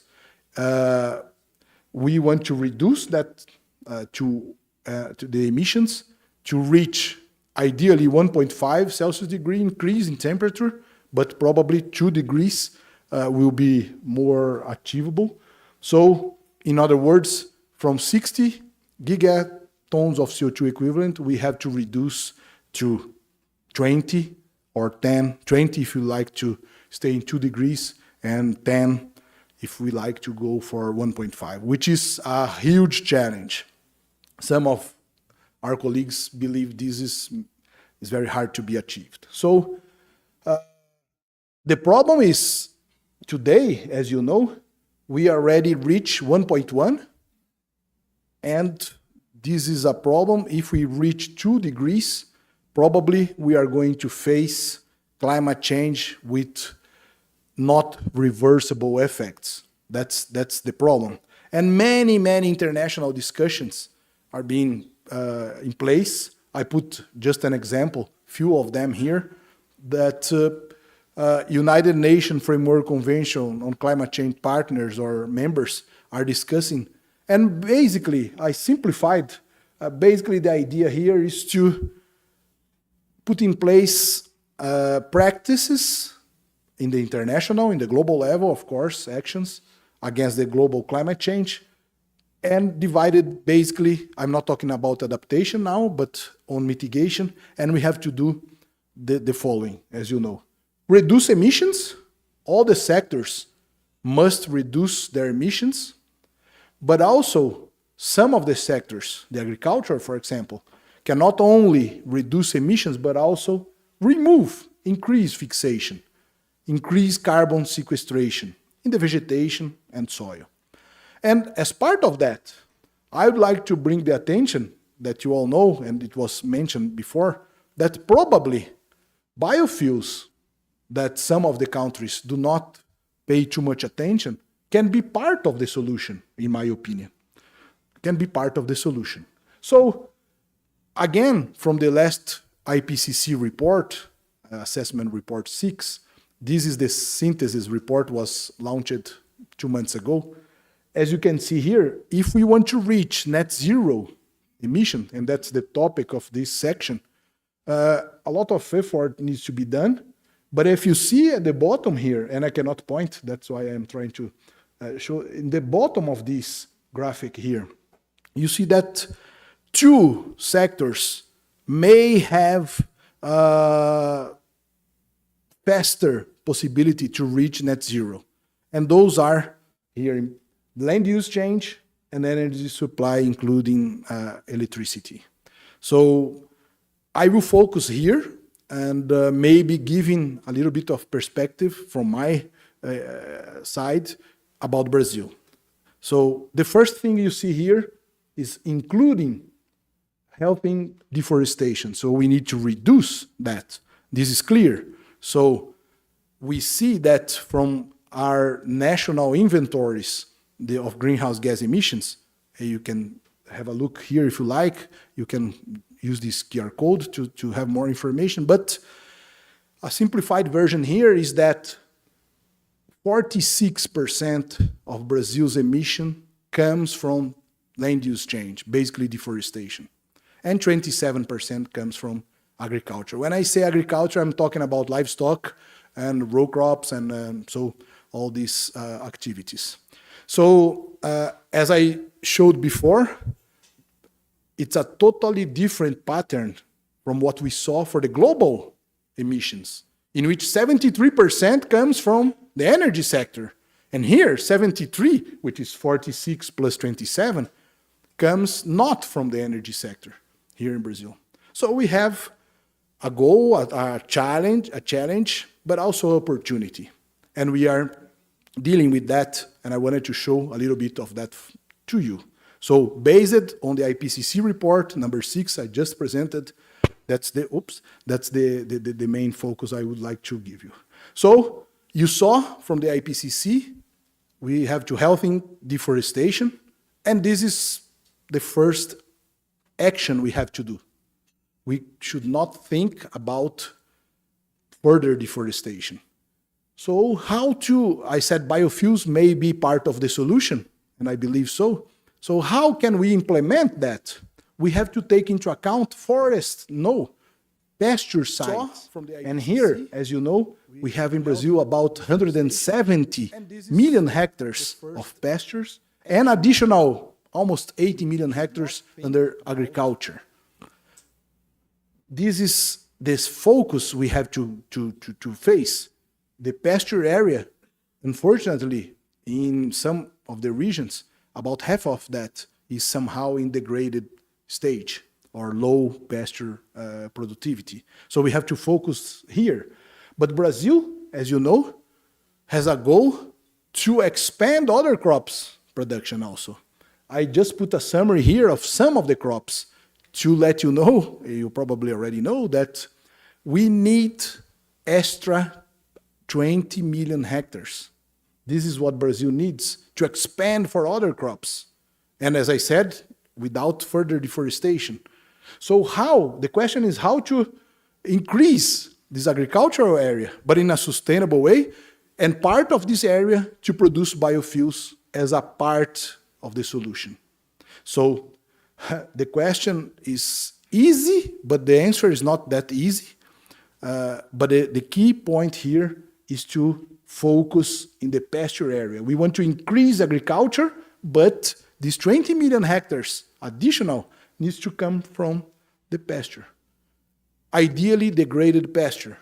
Of course, we are going to need fertilizers, lime, and this is part of the emissions associated to this land use, but this would be necessary to convert degraded pastures to well-managed pastures and to give space for these 20 million extra hectares we need for the agricultural expansion. So then the second question is how to produce. Brazil doesn't want to reduce the amount of beef or meat production, wants to export. So how can we do that? How to keep or increase beef production without, again, further deforestation? Well, it's obviously that we need to improve cattle productivity. And there are many ways to do that. So we have actions on rehabilitating, recuperation of degraded lands, integrated systems, livestock, agriculture. We have genetic improvement of animals. We have feedlots, and all of these are being incentivized by public policies. One example of these policies is the ABC program, the low agricultural carbon emission. And the results from 2010 to 2018, just for you to have an idea, is the adoption of best management practice that I had the idea to summarize here, showing that in these almost 8 years, 52 million hectares were adopted of best management practices. So for our colleagues from Germany, just to have an idea, it's 1.5 the size of Germany, of new adoptions of best management practices, like no tillage, conservative agriculture, nitrogen biological fixation, recuperation of degraded land. So Brazil has had a target, and this target was 115% achieved. So with about mitigation of 117 million tons of CO2. So in my opinion, it's a nice achievement. There are lots to do. Professor Zago said that. We have a long way. Other colleagues also said. So Brazil is keeping this program, but improving it with new targets. And not only for agricultural sector as a whole, but also for national biofuel policies. It's called in Portuguese, RenovaBio. So it's how to decarbonize transport sector. And here, I will give a focus on the biofuel perspective. So just one example, the biodiesel, for example, we had the opportunity to calculate the carbon footprint of soybean to produce biodiesel. So we took into account the agricultural phase in the field. We took into account the transportation, the oil processing, the biofuel or the biodiesel production, and even the transport to other countries. For example, moving this type of energy to Europe, for example. So all of this we calculated. We went to more than 100 farms to see the systems they were using to produce soybean. We took into account international protocols, the IPCC methodology, GAG protocol, ISO, and to give you an idea about the CO2, the grams of CO2 equivalent per megajoule of this biofuel delivered in Europe. It's not here in Brazil, delivered in Europe. It's for you to have an idea, it's 23 to 26, and why we have different crop systems, different industry processes, so it give you an idea. And what's the most important number here is that if we compare to the biodiesel with the fossil diesel in Europe, you are going to see that this type of biofuel is about 70% lower emission compared to the fossil diesel. So the question is how to accelerate. Maybe biofuels can help us, give us some time to adapt other technologies. This is not only for biodiesel, and I don't have time, but if you like to see more, we have published papers on this issue. Is the ethanol is the same case, and instead of telling you the entire story here, we concentrated our work in the center-south part of Brazil. You can see that it's far from the Amazon, so there is nothing to do with direct land use change here in the Amazon. We should not make this mistake. And the carbon footprint here is even more complex. And the good news is we have a reduction higher than the biodiesel when we take into account bioethanol from sugarcane. It's about 80% lower emission compared to the diesel, for example. Even if we take into account the land use conversion from pasture, for example, that takes into account 75% of the land use conversion, and even if we take into account the carbon that's lost in the soil, you see, after plowing, mobilizing the soil, CO2 is emitted to the atmosphere, but then we have the sugarcane crop and the crop residues are being decomposed, and we have a time to pay this carbon debit, and you have eventually additional carbon, which is carbon sequestration. The carbon debit, for you to have an idea, if we convert Cerrado, savanna, which we should not do, and we are not doing it anymore, the payback time for carbon stock is 8 years, 8. If we convert a well-managed pasture, 2 years of payback time. If we convert a crop, no payback time, because sugarcane sequesters more carbon than a row crop. So in addition to this amount, as you know, soil carbon can be stabilized.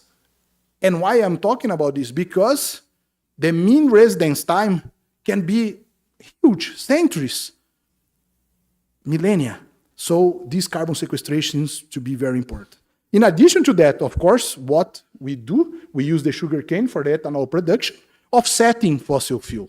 And this is what the story here I would like to finish, saying that even when we take into account losses, these yield net ecosystem emissions, the benefit of offsetting ethanol or offsetting biofuels by ethanol, we have a huge benefit.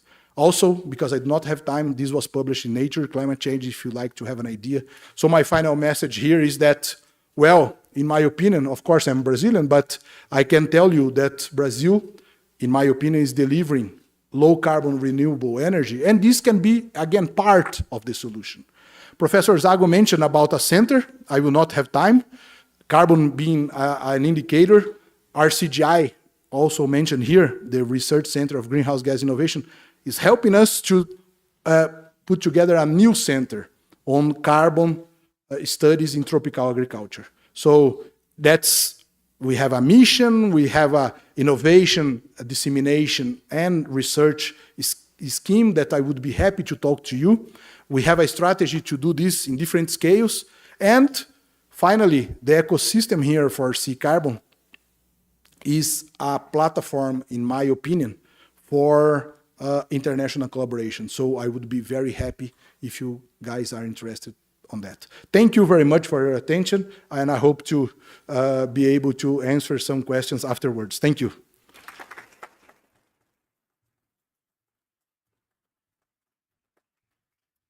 Yes, thank you very much for your presentation.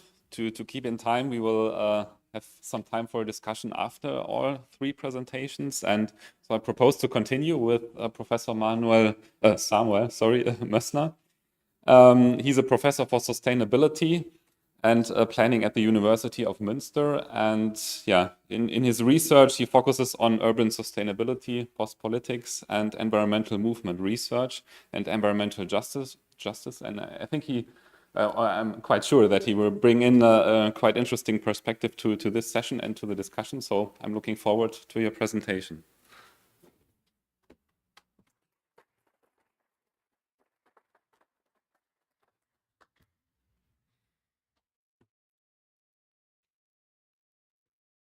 Thank you very much for this very kind introduction, and thank you to the DWH and FAPESP to organizing this dialogue.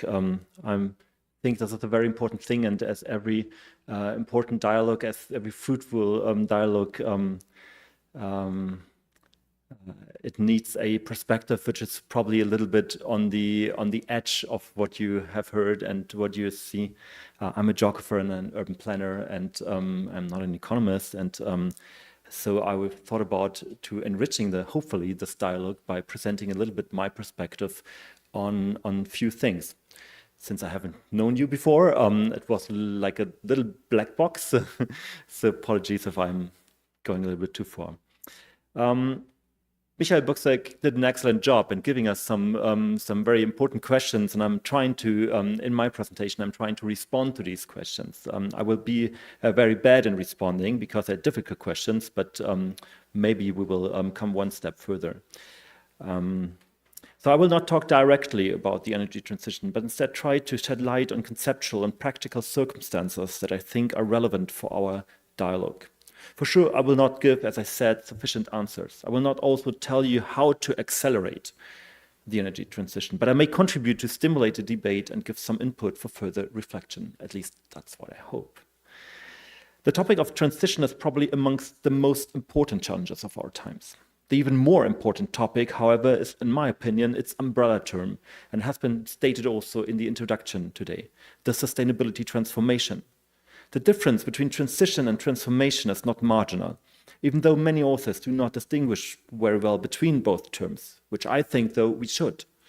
Transition and transformation are often used synonymously for describing the fundamental processes of structural change in society. But while the term transition describes the changes within a given subsystem, like energy, the term transformation is, in my opinion, of more significant relevance when it comes to the question of acceleration. According to my colleague Harald Welzer, it refers to the substantial reconstruction of society that includes all societal fields and actors. I like this definition because it indicates that subsystems are connected with each other, interrelated, depend on each other, and are not isolated islands. So when we talk about this very interesting thing, then I'm also wondering how many people will eat meat in the future, and to bring this into lifestyles, maybe, to bring that into the discussion. Accordingly, we thus need to understand the energy transition as being part of a wider context, wider societal context, including other transitions such as mobility, housing, planning, and many others that already have been mentioned today. The crucial driver behind the sustainability transformation is the necessity to act and to respond to a human-made crisis. The climate crisis is a global challenge and requires us all, as a global society, historically, to come back on path of development which capitalist societies have abandoned many decades ago. Many approaches in the past have struggled for its post-colonial approach and perspectives, so I'm particularly thankful for having a chance today and in the last days and the coming days, by the way, to hear and learn from other experiences from Brazil and from Germany. I want to start my presentation with two premises. One, I think we have to understand that the energy transition is just a smaller piece within a wider societal transformation. And second, we should at all costs not misunderstand and reduce the energy transition as a transition of technologies of fossil-fueled engines. It is not only an economic and not only a technological problem, but in my opinion, it's a more social relevance. The first question then was that Michael gave us was the question, what are the challenges and barriers in accelerating the energy transition? It's of course not that easy. I'm trying to respond that quickly. Acceleration for me is a critical and at the same time a pretty contested concept. It inherits reference to traditional economic growth and its accumulation regimes, but it also expresses the necessity for all of us for quick action and measurements in order to respond to climate crisis within a given time. We must contend that current approaches to transformation have often produced uneven and fragmented transformative landscapes and enforced social injustices globally. Accelerating the energy transition is therefore a task that involves all parts of society in a participatory way. So it's more about the process I'm talking, not the way of the subject itself. But the challenge is here not only to bring social justice issues to the front when we talk about the transformation of society. More often, our old policy instruments fail when responding to spatial relationalities and networks. This is particularly true when it comes to local levels of planning regulations. In my case, it's that book, which is our planning law. So I have a first example to show you a little bit what I mean when I say these very abstract sentences on a higher level, maybe, which lacks a concrete body. In 2019, the city council of my city, the middle-sized in Germany, 300,000 inhabitants, it's probably a neighborhood here, or maybe a house. Middle-sized small-sized city of Münster declared climate emergency. The city acknowledged its failure to achieve a significant reduction of carbon emissions if not urgent and significant action takes place. Over the following 2 years, several initiatives and actions were developed by politicians and the city administration. The city currently aims at carbon neutrality until 2035. They will probably not reach that. And develop a plan that realizes a carbon neutral city administration until 2030. Of utter importance for the city is the development of a master plan for urban mobility. Mobility is very crucial when it comes to energy transitions. And you already have shown this in your first slide, where it's 16%. It sounds marginal, but on a global level, that's pretty much. And that supports, so a master plan for urban mobility that supports the city's goal of carbon neutrality. This is particularly important because in Münster, it's particularly important because in Münster, the traffic sector shows responsible for roughly 1/3 of the city's carbon emissions, of which the largest part results from individual mobility in still fossil-fueled cars. Given the importance of individual mobility and transportation, the city administration commissioned a private planning agency to develop different scenarios of how to reach its goals. The most radical scenario will probably never be realized, nor can it be politically approved, despite its importance for addressing climate change. This scenario takes into account all measurements and policies we know, and which we are currently considering promising and helpful in order to reduce individual car mobility. The scenario encompasses measurements such as bus frequencies of under 3 minutes. By the way, we don't have these many drivers, but we're calculating with that. All day, all night, a completely car-free inner city, which politically will never be possible. Parking management, parking costs for residential parking up to 4,000 Reis, so 750,000 euros, and many, many, many more things. The result of the scenario is nonetheless devastating. And this is my point. After decarbonizing the automobile fleet, it would reduce carbon emissions. All these measurements would reduce carbon emissions of only 1%. So there's a lot of money, a lot of action, a lot of things, 1%. How comes? The city's individual transportation is mostly caused by commuters living outside of the city, working in the city. As public administrations can only take into account actions addressing the public space within their own city due to the planning regulations and the German planning law, the principle of territoriality and subsidiarity, the solution could be quite simple. We need to involve the hinterland municipalities in our planning approaches, as well as the city's largest employers that are causing most of the city's traffic, bringing their employees into the city. So who are these employees? It's not private companies. Number 2 of largest employers in the city is the University of Münster. Number 1 of largest employers in the city is the university's city hospital, the University Hospital. So it's my institution. Without the support of the university and its hospital, and without the cooperation with other municipalities in the hinterland, efforts to address the transition remain rather insignificant. My university is only now developing a mobility concept, but individual mobility is difficult to address for them, since it is directly related to income disparities in our organization. So of course, I mean, taking into account housing markets, it's like a normal city in Germany, and it's probably not that different here. If you have lower income, you go far away because it's cheaper to live there, and so you need mobility to come to work. The next question was, that's equally difficult. But thank you again. How can policy and regulation create a framework reducing barriers and supporting the transition? And exactly the question, what is my main recommendation to move forward? Well, Michael's question is again a difficult one for a planner, but maybe and certainly I think there's no golden answer. But from my perspective, I'd like to hint to 2 conceptual aspects where I see significant potential for acceleration. So I try to talk about acceleration not, on the conceptual level, drawing on concepts we have in human geography. And I think it makes sense because the whole day we're talking about space all the time. And as a geographer, that's my subject, I guess. In human geography, we distinguish between at least 3 different types of space. There's symmetrical space. And this is the space probably, or the conceptualization of space, which is probably more familiar with us. We are It refers to the space we can measure, touch, and build. Sometimes it is related to and defined by political territories, and then that's applied to that regulational setting. The metrical space can be represented by a two-dimensional map. It is like a container in which all relevant activities are embedded in, including the energy transition. More difficult is the concept of the metaphorical space. We have talked about that yesterday when we just met. The notion global south and global north, for instance, do not only hint to two different parts of a container, but are rather metaphors for colonial and post-colonial thinking. We have invented these metaphors to describe a spatial construct. And lastly, and I think this is the concept which is, in my opinion, most important to it, is the relational space, eventually, because it's constituted by flows of money, networks, social relations, and connected and nesting different contexts of spatial scales. So it's really complex and mixed in one in another. Relational space is way more complex to tackle than a container, but it is, in my opinion, the relevant context when it comes to addressing energy transition.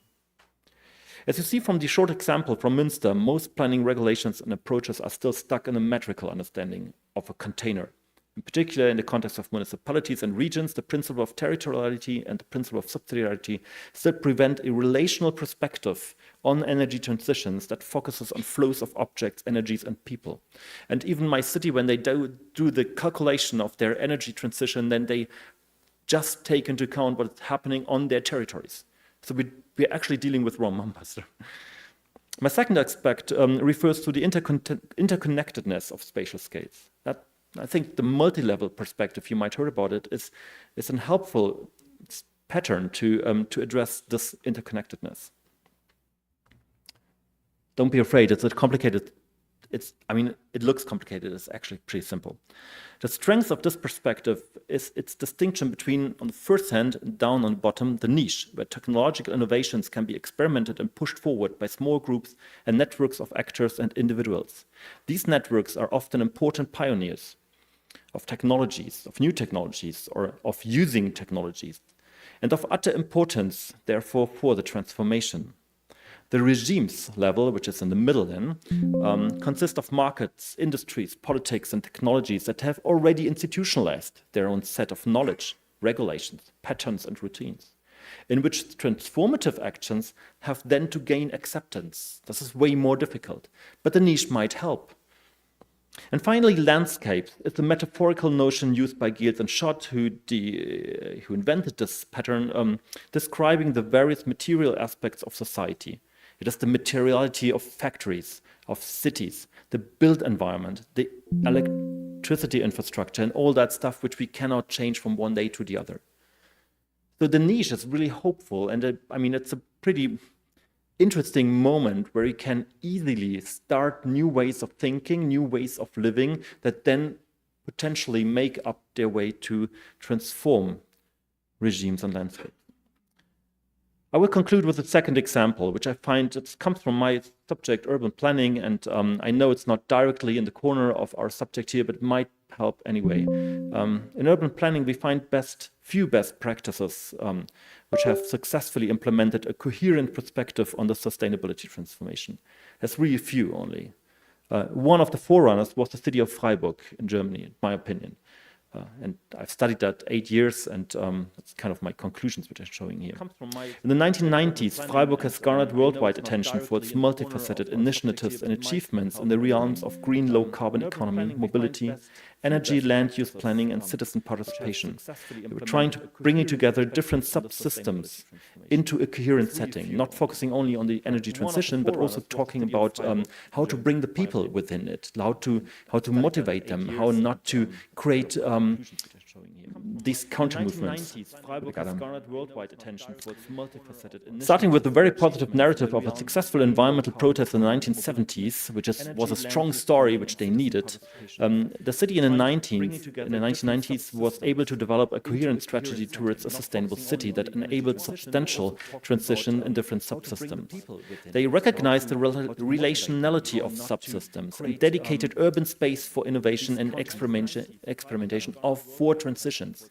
So we need these empty spaces where we can elaborate, experiment, fail. This required, however, a substantial reform of urban planning approaches and routines. People needed to say, I'm changing the way I'm used to do this. When they developed the neighborhood Vauban, which is here in the middle, as a model neighborhood, city planners not only cooperated with so-called solar architects to realize plus energy buildings, but they also gave space to Baugruppen, small homeowner associations consisting of 10 people, roughly 10 people, coming together before the construction of their buildings. So they're creating neighborhoods before they moved into. These people were ambitious to reflect about new approaches to sustainable energy and living, and were looking for niches where they could experiment. These groups were exclusively prioritized over mainstream developers and investors, and encouraged and socially empowered to experiment new approaches. From a multi-level perspective, such niches have shown great potential to stimulate transition and transformation, influencing regimes and landscapes. What can we learn maybe from that, if we can learn anything? There are three messages with which I would like to conclude my short intervention. First, we should avoid the territorial trap of spatial containers. We should not only look on cities, regions, and nations, but also understand there is, and that's the second point, policies and practices has to respond in a way to the relationality of energy flows. CO2 carbon molecules do not stop at borders. We need niches for innovation and experimentation and should adapt our policy practices accordingly. We should avoid the territorial trap of spatial containers. We should not only look. There was supposed to be a slide that says, "Thank you very much for your attention." But also understand there is, and that's the second point, policies and practices has to respond in a way to the relationality. Thank you very much for your presentation. Very interesting, and I think we should move on with Roger Julien. He was trained in sustainable mobility by Volkswagen Auto Uni in Germany, and currently he manages the Way to Zero Center at Volkswagen in Brazil. And recently he created a group with a focus, with a focus on measures and partnerships for research aiming the product decarbonization of Volkswagen passenger cars. So he will bring in the industry perspective, and I'm really looking forward to your presentation. In Germany, and currently he manages the Way to Zero Center at Volkswagen in Brazil. So thank you for the opportunity for the organizers. So with a focus, with a focus. I will start here. So our company, so Volkswagen Group, was the first OEM to adopt the agreement of Paris and to commit itself with CO2 equivalent neutrality by 2015. So the name of the policy was called Volkswagen Way to Zero. Maybe you have heard about. So it's a policy. So it's created in Germany and spread to all subsidiaries, and so spread to us here. So I'm in this new department created officially in November last year to take care about the decarbonization of products here in the South American market, starting with Brazil. So our, let's say, concept of Way to Zero is this concept in the screen. I used to show this screen very often, so maybe you have already seen. So it's not the concept of the exhaust system, the CO2 coming out of the exhaust system, but also the CO2 from the source of energy of the car, no matter if it's ethanol, gasoline, or electric energy. So we have to consider this in the center, that in the concept of well to wheels, but also we noticed very soon that we had to expand this to the manufacturing of the car, so the CO2, the efforts of the manufacture of the car, including the supply chain, so including the parts. and also the end of life of the car, so the part of the disposal where the car finished the lives and the deterioration of the parts would also regenerate some CO2. So all this concept is included in the way to zero. So when we say we want to be zero, we want to be zero in this concept. The picture can be easily translated into an equation that I just want to make sure that we are not calculating this life cycle assessment for every car, but we created a decarbonization index, so a performance index, that we call DKI, so in German is Dekarbonisierungsindex. And so it involves the same things that was in the picture in the slide before. So you see there, supply chain, production, so the internal assembly, the part of the vehicle use that is in the center of the equation, and the end of life that's in the right part of the slide. So this decarbonization index, we understand that it should calculate for every car, and once a year we would what is in the yellow this is in the yellow part here in this small box. We should calculate average of all the cars that we license every year.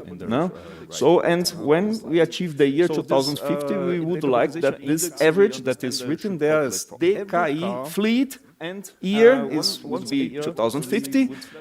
We would like that this value would be very close to zero. Okay, so for the extremes of the equation, so the part of the manufacturer and the part of the end of life, we are with difficulties for finding numbers. So we had to show the numbers that I'm going to show. We are using values from parameterized values from Europe. For the center of the equation, as I put there, we are using two good Brazilian legislations. So we do many things that are wrong, but these two legislations seem created independently from each other, seems to give numbers for these two parts that is the important part of the vehicle use that represents 75% of the emission of a car. The Renova Bill, as Professor Paulo has already told, so the advantage of Renova Bill for us is that every guy that produces biofuel in the country can be audited, and the value of carbon intensity, that is this value of gram CO2 equivalent per megajoule, is let's say is known. So we know and we can create an average of Brazil for the carbon intensity of fuels, and also for electricity. And the second one, the right, Rota 2030, as you see in the picture, is directly affect us, is the legislation that invite us manufacturers to continuously reduce the energy consumption of our vehicle. The energy consumption is measured in megajoules per kilometer. When we multiply this per kilometer that you see in the screen, we select standardized life cycle of the vehicle of 200,000 kilometers. We have there so the vehicle use phase. So that's how we calculate the index. We make some experiments. First one, we pick up a vehicle, a single vehicle, and you can see that the colors in the bars are the same as in the equation. I put the equation there to not forget. So we compare the ICE, so internal combustion engines, with pure gasoline, it's called E0, with a battery electric vehicle running in Europe. So it's an estimation. I'm not sure about these values, but we compared also the same battery electric vehicle with Brazilian electricity metrics to see the difference of both. But the message is that the policy that and the solution that our mother company is finding in Europe seems as correct, because the reduction is huge in terms of CO2 in the life cycle of the car.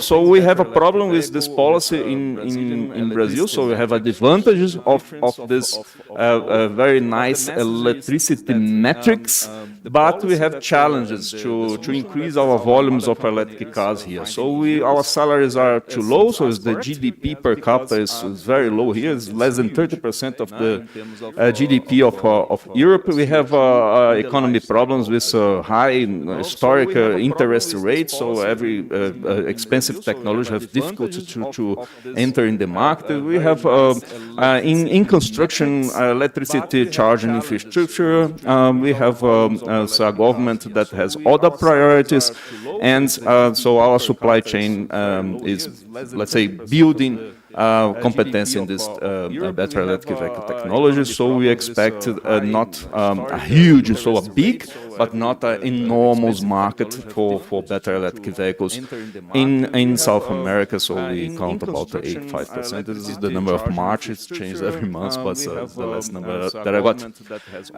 So we need, for decarbonization, we need something else. The something else is more or less clear for us here, at least in Brazil. So now the pictures refers Brazil.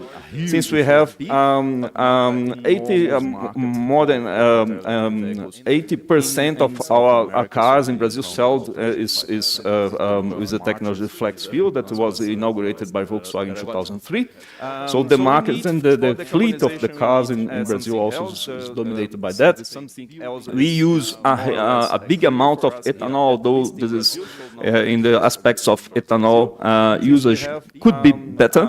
But you can see in this pizza graph that we use about 38% of our energy for auto vehicles, energy, not liters, energy. For auto vehicles, we use ethanol, and 62% we use pure gasoline. And so although we don't have pure gasoline being sold in Brazil, because it's mixed, and as you see with this orange dashed line that we mixed some ethanol with the E0. No? And good news, to complete what Professor Carlos said, so the government itself with RenovaBio made some evaluations about the carbon intensity evolution of, for instance, for ethanol. And you can see in the green line that is the expectation of the government that with RenovaBio incentives, the producers will improve their process to reduce the amount of CO2 that they put in the atmosphere per unit of energy. So for 28.5 to 21.6, this is good. So it's all a good message. We talked to some ethanol producers, Professor, to see the sustainability issue also, as you mentioned. So we have a similar graph. We learned with people that produces ethanol that currently in Brazil only 0.8 of the Brazilian area is used for producing ethanol, and we have a big, let's say, space for improving the productivity. So this graph shows in the first column the same as the pizza graph that we used. The second column shows what would be the gap if we transform all the sugarcane in ethanol, and we compare with the demand that is the horizontal line. And what is interesting is the third column, where we learn that we have in Brazil a huge possibility to increase the productivity per area by ethanol of second generation, and also per new varieties of sugarcane and corn. And this would be, let's say, okay, the graph is theoretical, no?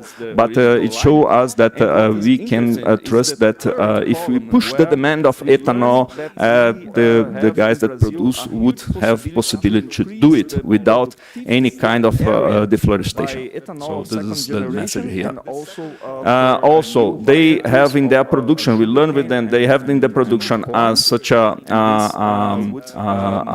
sub-products that is biomethane that comes from the production of ethanol. So this is the photo is the example of one of the biggest producers in Brazil Brazil, that's Raizen.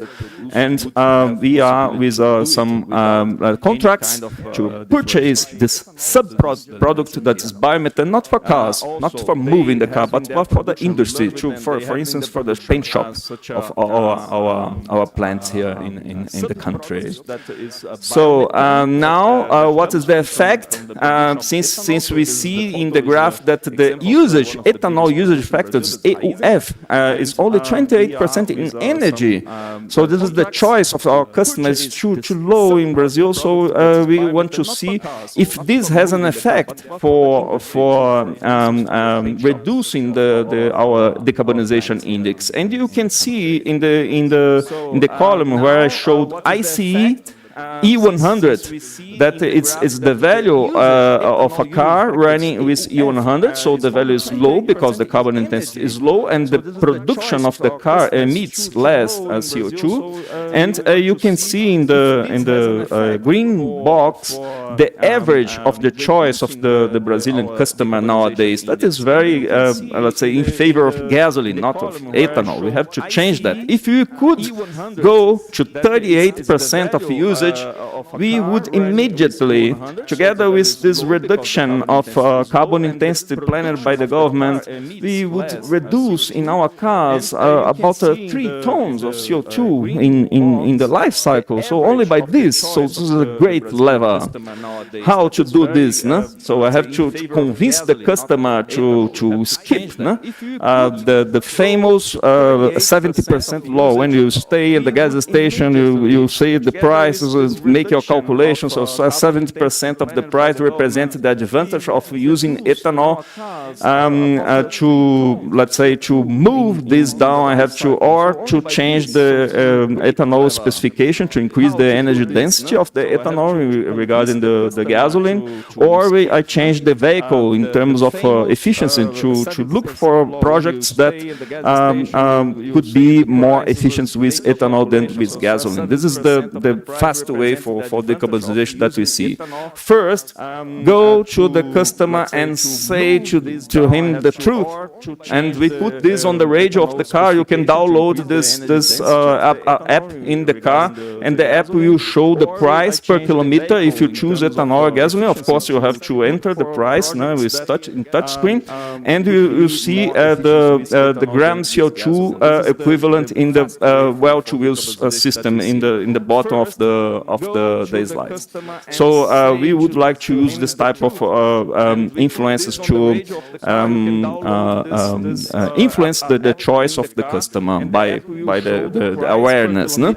And the second possibility is that we make the direction of our projects, of our engines, and our, let's say, strategy of using energy in the car in the direction of ethanol. So engines using ethanol means engines with a higher compression rate, with alternative combustion cycles, and of course, when we combine it with electrification techniques, we can increase the range that we have to ethanol. That what more concerns our customers regarding using ethanol is the reduction of the range of the tank. Also, this is the condition. So we put this in the graph. So in the last three bars, we made experiments regarding the usage of the usage of techniques of hybridization, and we see that together with the increase of usage of ethanol, we have a very nice reduction by the blue arrows. Also via technology. So I put there in the equations that we are affecting both the carbon intensity and the energy consumption of the vehicle with these two areas. So it's a good direction in terms of reducing the decarbonization. To summarize, I would like to say so BEVs, at least in Brazil, will take a little bit longer due to our possibilities here. So bioethanol seems to be a fast way of decarbonization, and its increase of usage is a challenge, but it's a strong lever to reduce this life cycle of CO2. And we should be oriented in terms of projects and regulations incentivize this in the country. So thank you, At least in gentlemen. Brazil, we take a little bit longer to reach our possibilities here.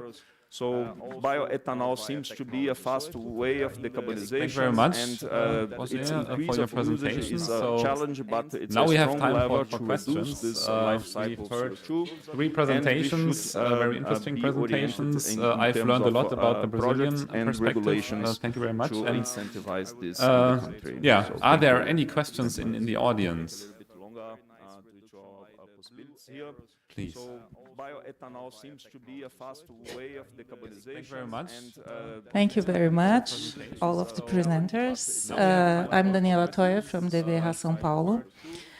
My question goes to the colleague Roger Guilherme from Volkswagen and to the German colleagues next time, perhaps. Are there any questions in the audience? So we have this good solution of bioethanol.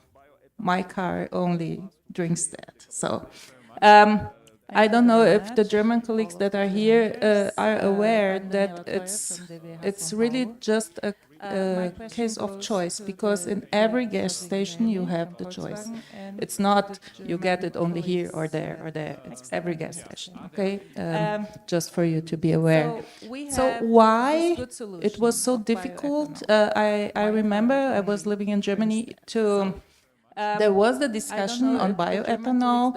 I think it was around 2005 or something like that. Why you couldn't push it from here to Germany, as Volkswagen Brazil to Germany perhaps, and why in Germany they were so resistant, and now they're trying to get around with other solutions like green hydrogen. Thank you. There was the discussion on bioethanol. Yeah, it's for you, Jose. You can turn on the microphone. 2005 or something like that. Why you couldn't push it Okay. from Thank here you. to Germany? So first, it's a matter that we Brazilians are not good in communication. No? So this is the first thing. No? So all the time that I will go to Germany, I got the same questions regarding so if you increase the ethanol demand, you increase the area of ethanol production, you invade the forest, you destroy everything, and okay, this is. You can see by the numbers that is not the case. So communication thing was one thing. The second is I showed numbers with ethanol produced in Brazil. I don't know how would be biofuels produced in other lands, other countries. So I don't know if this good efficiency or low carbon intensity that we have with bioethanol here would occur in other locations. And third. If Europe decides this as a policy and starts to demand a lot of ethanol from countries like ours, so I would say that at least in the first years that the price would increase a lot, no? So the demand would push the price up, no? So this would damage the possibilities that for our customers we have this fuel as affordable. No? So these three things I think answers why Europe is not let's say focusing biofuels. I would say that at least the first very interesting question. I already or I also prepared some questions which go in a similar direction, which I planned actually to ask to Professor Carlos. And so when we talk about the potential of bioethanol in Brazil, I understand that this is a technology to contribute to the reduction of CO2 emissions, but I'm asking myself what the potential of bioethanol would be on a global level to reduce emissions, bearing in mind that you need areas to produce ethanol. Professor Carlos. Thank you for your question. When we talk about the potential of bioethanol just before answering your question, I just wanted to add to Roger's. I think the three points you mentioned are good, but I also think that Europe has a preconcept about biofuels and needs to be changed, because we are showing with international scientific collaborations and published papers in different states and different biofuels that it's possible to be used as a strategy to reduce. So I think it's our fault in the communication, but also Europe needs to be more open to see. There is, in my opinion, a preconcept saying that biofuels is not good. And in some cases, is much better than burning fossil fuel again. So I think it's a good point to be discussed. And for your question, so I think it's for the contribution for the global is not that high because we are not producing a lot even to export. We do export, but the demand we would have for 2030 would be about 50 to 60 billion liters of ethanol. And today we produce half of that. So we cannot really today attend the domestic demand and also export. Some countries do add ethanol in their gasoline, some of them. We increase it to 27%, as Roger showed us. If we are able to also do this in large vehicles with not ethanol but biodiesel, so we cannot really. I am not an expert on engines, but I heard that it's possible to mix 20% of biodiesel in the diesel.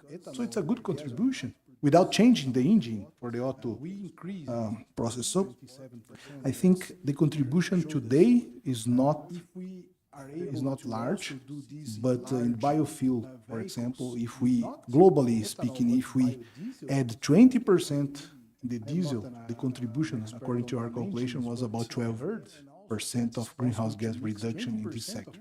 So it can be huge. Sometimes, as Samuel presented, we spend a lot of money and time to reduce 1%. We need to be more open to other opportunities that reduce 12%. That's okay, yeah. Yeah, thank you very much for this perspective. Maybe to bring in a bit the German perspective, maybe other colleagues can also add to this. Remembering the discussion, as you mentioned, it was mainly about the conflicts of land use that were discussed in Germany, and that then somehow limited the addition of biofuels to 5, and I think now it's 10%. So I see the contribution actually. The German perspective. I will. I will. Go on. Of course. Remembering the. So I see the limited contribution in Europe, and I would also see the communication problem, and so maybe Witold can add to this, having a longer history in energy. So I have. Okay. My name is Witold Roger Poganiec. I'm from the KIT, and at first, answer to your question, and then I have also a question. When in the around 25, there was a huge discussion about biofuels in Germany. After hydrogen comes biofuels, and that was a discussion. And at the time, there had been two reasons why the result was that biofuels wasn't so appealing in Germany. The very first one was it was not Brazilian, but American way of ethanol production. In that time, there were huge demonstrations in Mexico regarding because the United States ethanol production has imported nearly all maize, corn from Mexico, and in Mexico, as you know, maize or corn is one of the most staple foods, and they got increased prices. And that fueled the discussion in Germany regarding how they call it tank or plate discussion, or land use conflict, as you mentioned. The second reason why it was not so appreciated was when they started to think about you have to change the engine. If you increase the share beyond, you tell 20%, at that time it was 10 to 15% in discuss. Currently in Germany, if you have biodiesel, normal diesel, you have always a share of 7%. And if you buy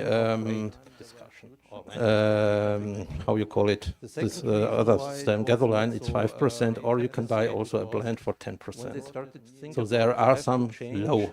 So there is still demand for it, but it's quite low. These are the current figures.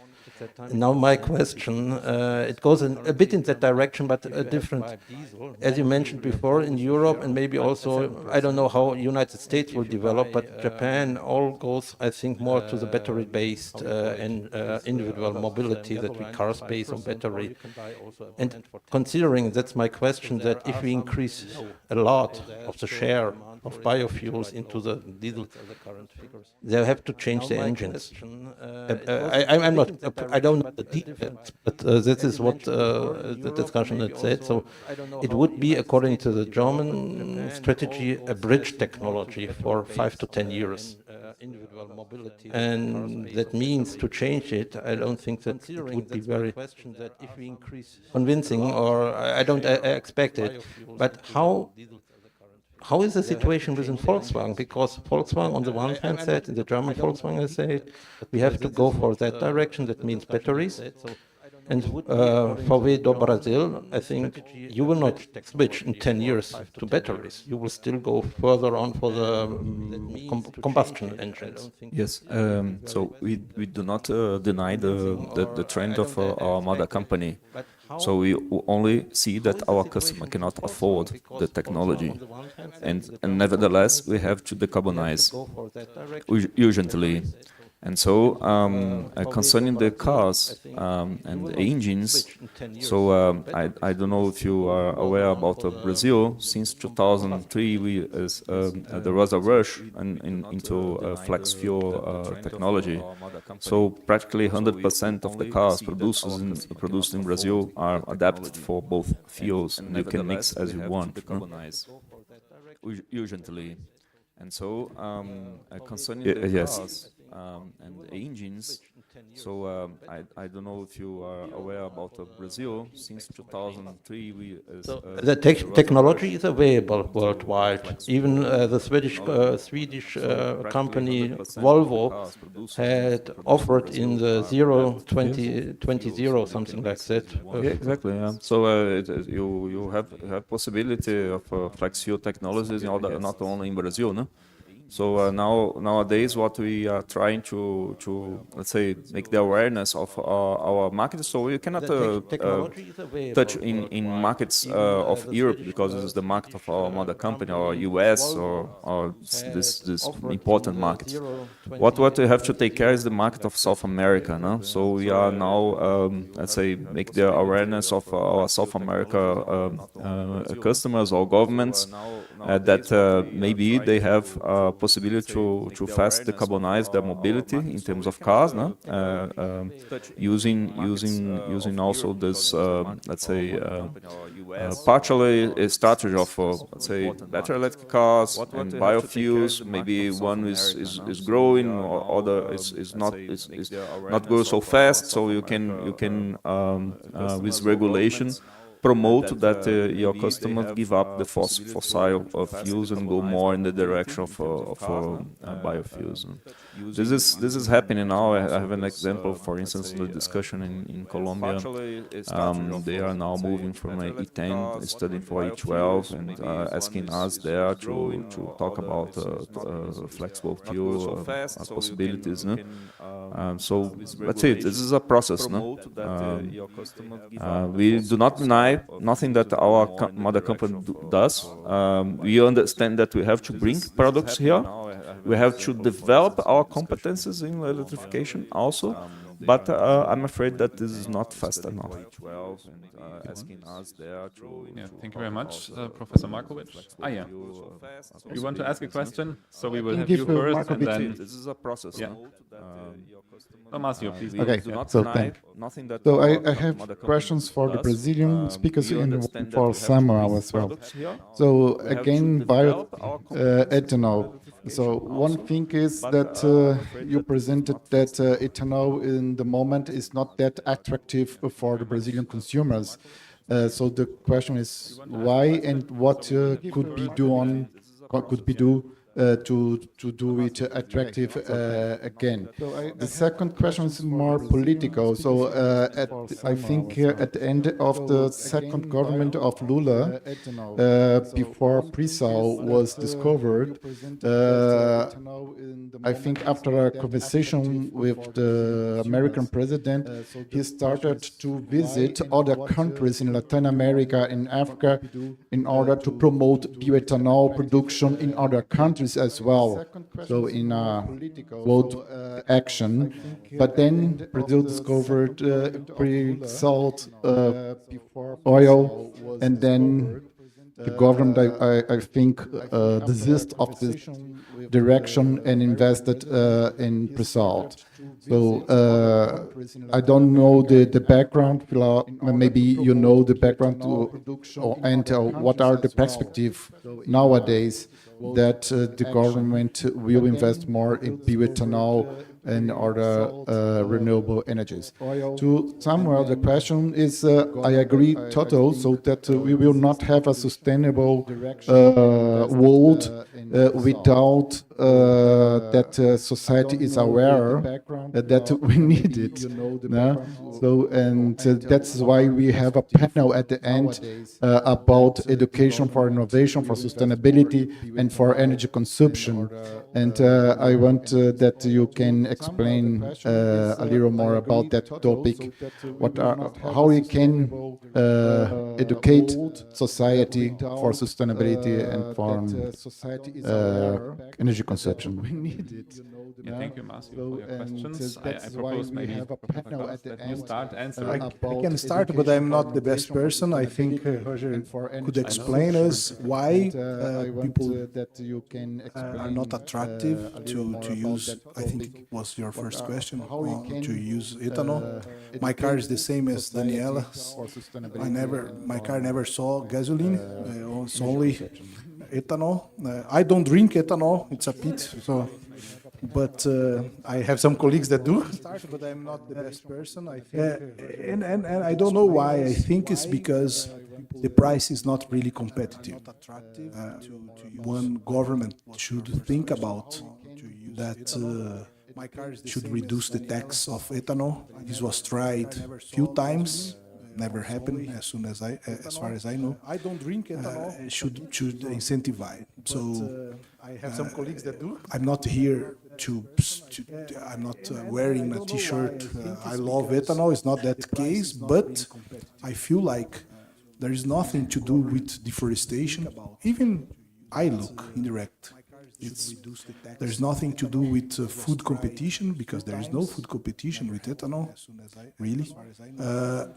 It can be produced in a sustainable way. Roger showed 28 grams of CO2 per megajoule, CO2 equivalent. If large companies want to be part of Bom Sucro standards or CARB, they need to be even lower than that. So it's and they are 18, 19 grams of CO2 equivalent per megajoule compared to 83 or something of biofuel or fossil fuel. So I think it's a nice opportunity. The question here is how to accelerate carbon free. I think we should give a larger attention on biofuels, but I guess, Marcio, people don't use because they make a calculation, as Roger said. Say, oh, it's better to use gasoline here. They don't think about the entire context. They may start thinking about this when we have taxes on carbon emission, when we have other instruments that, and the new generation, I guess, is being more educated to see this context. So maybe who is driving now is not very well educated in the environmental aspect, but the new generations maybe. I see my daughter is starting to drive, so be careful. So when she gets the car, be careful. But she would not even consider to put something else than ethanol. I think it's a good sign. But the best answer probably Roger can help us with. Yeah. So concerning this, I made your words because there is no awareness concerning the climate change in Brazil. I don't know if you German guys, you noticed that, no? So nobody cares about this, no? So the awareness is very little. So only a few people knows about that and so on. So the price of the fuels are the driver that makes the people choose one and another. And besides the driver, this drive of the price, when you look to Brazil as a whole, there are only 5 states in Brazil where the price of ethanol is worthy, no? And the other states, for instance, in my original states, I come from Espírito Santo, no? From Vitória, and there are my brother lives there. So it's far from his mind to stop in the gas station, although it's available, but it's far from his mind to stop his car in the gas station and fill up with ethanol. And this argument, ecological argument, is not in his mind. So I think that this has to come with 2 things. One is awareness. Second is regulation. So we in Volkswagen, although I'm not trying to save the world, I'm trying to reduce that index. No? I want to see that my customers are aware that ethanol is better for the climate change. So I will put in the radio messages, and something, and I try in the future when all cars is planned to be connected in some years. So I will get the information what was the effect of my message to these guys. Second, I would like to make the car more adapted for biofuels. No? So if I can choose between a smaller compression ratio or a bigger compression ratio, I will advise my powertrain boss to let's go to the biggest. But the power with the gasoline we have to reduce because of the knock of the engine. Yes, let's reduce the power with gasoline so that the customer feels less power with gasoline than with ethanol. So this is the second part of the techniques. And the regulation concerns the regulation. So to support and to participate in the forum of discussions, for instance, there is a discussion regarding to transform E27 into E30 in Brazil. Let's support it. No? Because if I cannot see the states of northeast Brazil using ethanol, at least I can put more ethanol into the gasoline. I reduce the carbon intensity of their fuel. No? Like this, and it will affect my index. So this type of things, maybe in Europe you have a carbon taxes, no? So maybe we should think about this and make some influences in our, let's say, legislation to go in this direction also, no? So this is the points that I understand that we have to do to increase the use of ethanol or any kind of biodiesel, for instance. No? I would also agree. So it's about awareness, but it's also about creating economic incentives. And you mentioned the CO2 tax that we have in Europe and in Germany, and there are of course other options to create economic incentives. So yeah, it seems that you want to react. So I would give or integrate you into the discussion before going to Professor Markovic with a further question. I would also agree. Just briefly, and thank you for the question. Before I respond to your question about the education of the society, I would like to add something, because I think Roger made a very important point right now. I think in the past we not always had the best acceptance for the best technology. It's not a rational choice thing, but society, well, from my opinion, we develop narratives around technologies and discourses, and we feed these discourses, and so we end up. I remember very well. I mean, that's just starting with your question, 2005 probably. I don't remember exactly. That around me, everybody was talking really bad about that technology. Like it hurts our cars, and in Germany, cars get hurt just like worse than you get hurt yourself. And so, I mean, I think that was a problem. problem starting with that. So we have to pay attention to the discourses, narratives we create and we construct around technologies if we want to have acceptance. So it's not only economic, it's also incentives, economic incentives, but not only. I mean, it was really striking me how fast Tesla was able to go in the market and how many younger generations were so much into it, like it did with Apple products. And well, anyway, it's a long story, but I mean that's also a very important point. Should keep in mind. And then just briefly to the education. I mean, this is really difficult from my perspective right now. I mean, if I just look on my research group, most of my younger PhDs do not want to fly anymore. So we have a word for that in Germany. It's called Flugschein. And it's a very difficult thing actually, because. But what I want to say is, when I go on field trips, I'm not ordering vegetarian food. My students want vegan food. It's really difficult if you go to Italy and find in other countries and even in Germany.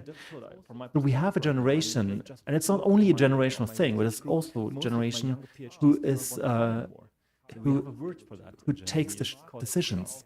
I was every year I'm asking sometimes my students in my classroom how many driving licenses do they have, and it's shrinking. They're not interested in driving cars anymore like I was when I got 18. You couldn't be 18 without having a driving license in my generation, and in yours probably as well. That's changing.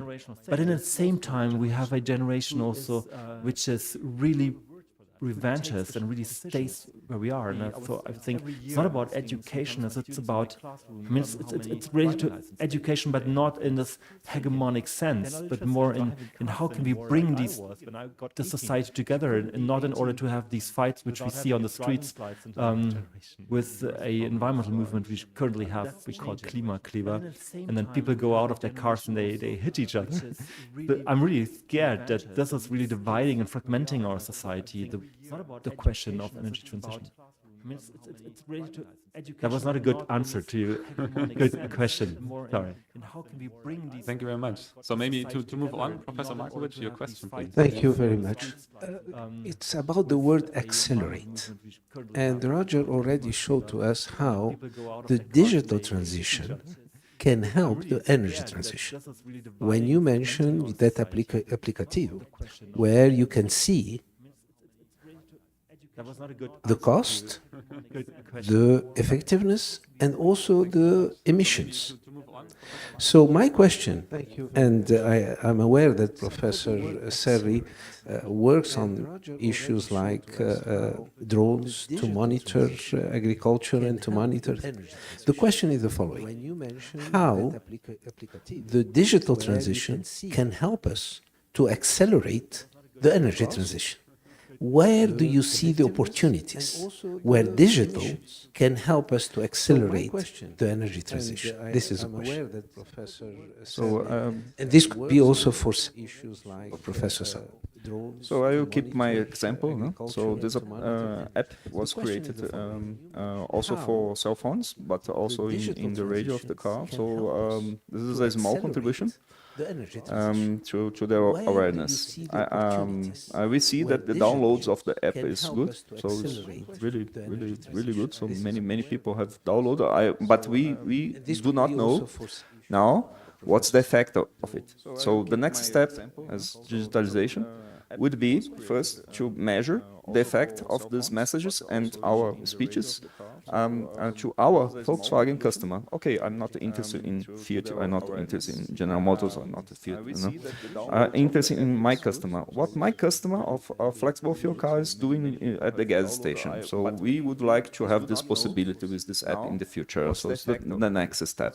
Second, we would like to see in terms of big data how the customer is driving the car to make an offer of a good way for driving. For instance, today I have to come here. I spent 2 hours from São Caetano, no? And maybe we could have routes, delivery routes for lower CO2. because we have rules for less time, we have rules for, maybe we could do with rules for CO2. And to enter with prices. So some incentives from Volkswagen and some partners to the customer.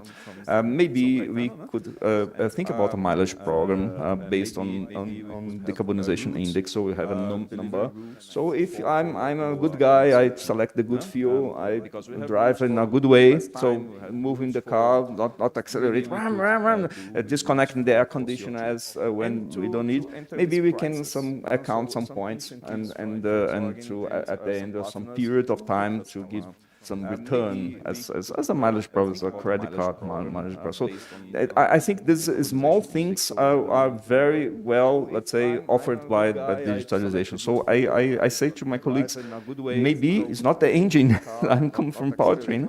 Maybe it's not the engine and the transmission or the hybridization of the electric machine, but the digitalization and the connectivity could be, let's say, the biggest technological lever for these things. Together with it, I think the techniques of self-driving, so autonomous driving. So if the car can talk with the traffic lights and decelerating into a manner that it reduces the consumption, if we know where the bumpers are, and or to convince the Bürgermeister that the mayor that we should remove the bumpers, and the car itself will reduce the velocity, and so the bumpers are very big generator of emissions and CO2, because we have to brake the car and then we're accelerating very fast. And so this, with digitalization, I think we can have a huge opportunity to reduce CO2 also, no matter the fuel. Thank you very much for your question. Maybe due to the timing, we would allow one more question before concluding the session. Well, it's one question, but before making that question, I'd like just to make some comments about some comments that were made before. Germany did something very important a few weeks ago to convince the European Union not to give up combustion engines, because what is important in climate change fight is to decrease CO2 emissions. And then if you have a sustainable liquid fuel, it's worth to continue selling combustion engines. And then that was something that Germany did very well to convince the European Union. The same thing applies to ethanol and other sustainable fuels. The example given related to the fight is in the food problem in Mexico is something with ethanol from the US that not only use corn but also employs shale gas to burn the heaters that in Brazil. Apart from that, related to my question, is ethanol second generation ethanol is now becoming available. There was a huge effort in the US, in Brazil, more than 10 years ago. In the US, the research stopped when at the end of the Obama government. But now it's back. One of the companies that has the technology is a European company, a Danish company, that produces the enzymatic soup that's being employed here in Brazil. And then this is my question. What's your opinion about second generation ethanol that doesn't include the land use problem, that can use residues from agriculture, that not only Brazil has a lot, but also Europe? European company, a Danish company. Yeah. Thank you very much for the question. I think the question goes to the German colleagues, so maybe you can also here in Brazil. add to this from the question. From the Volkswagen perspective, we are informed. No? So when we started with these calculations, we went to ethanol producers. So we talked with Unica, we talked with Cocal, we talked with Raisin, for instance. We talked with FS in Mato Grosso, no? FS produce ethanol also. The biggest producer of second generation was Raízen, so with already 2 plants, and they promised that they can increase per hectare the productivity into 50% using the bagasse and adding this to that. So we are, let's say, excited because this represents increasing the offer if all this liquid is not going to export only as they are doing today, no? but also because they said that the carbon intensity of this second generation goes down from my average that was 28.5 grams CO2 per megajoule to 14. So we are, let's say, yes. And Cocal said to us that they can achieve, even with first generation, they can achieve 3.5 grams CO2 per megajoule. And the FS comes with the most important information for us because they have a project to get the CO2 from the fermentation, and they put underground the CO2 coming to a negative carbon intensity, what makes our, let's say, board members. And Cocal said, and this makes the hope that this reduction in carbon intensity could really occur in the future. So we are very glad that and very impressed with what these guys are making in terms of technology. And they put underground. Yeah. Thanks very much for your question. Maybe we can continue the discussions during the lunch break to stay in the board time. members. So I would like to thank this makes the hope that the audience for the very reduction in interesting carbon questions. intensity could really occur in the future. So Maybe actually my main takeaway is that I'm very impressed with what these guys are making in terms of the technology. task of accelerating or the idea of accelerating very much for your question. Maybe we can continue the discussions that are very specific to stay in board members. So I would like to thank you. This makes the hope that the audience for the very reduction in interested carbon in one of the regions to another region. And so we talked a lot about creating awareness. We talked about the acceptance, which is an issue in Brazil and also in Germany, in other fields, I would say. And in the end, as an economist, I of course argue for economic incentives that are needed to accelerate the transition. And you correctly integrated the concept of narratives that are also needed to form the transition to a carbon emission, which is carbon-free in Brazil and also in Germany, in other fields. I would say we continue the discussions during the lunch break. And thank you very much. Economic incentives that are needed to.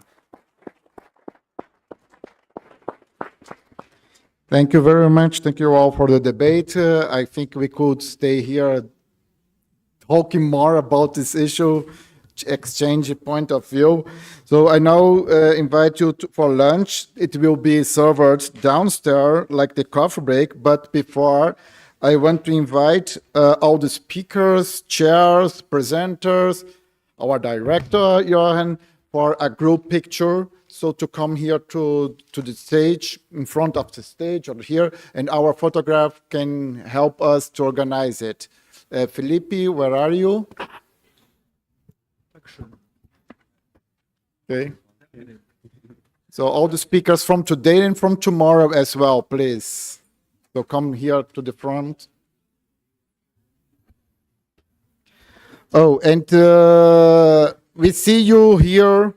So 1 p.m. 50.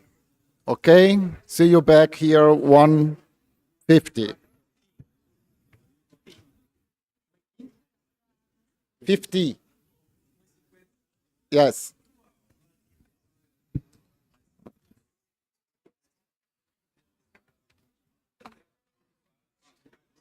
Ok, tudo bom?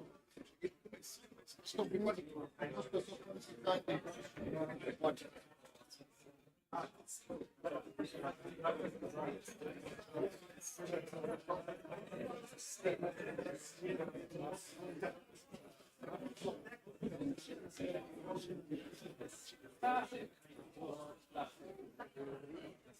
to go?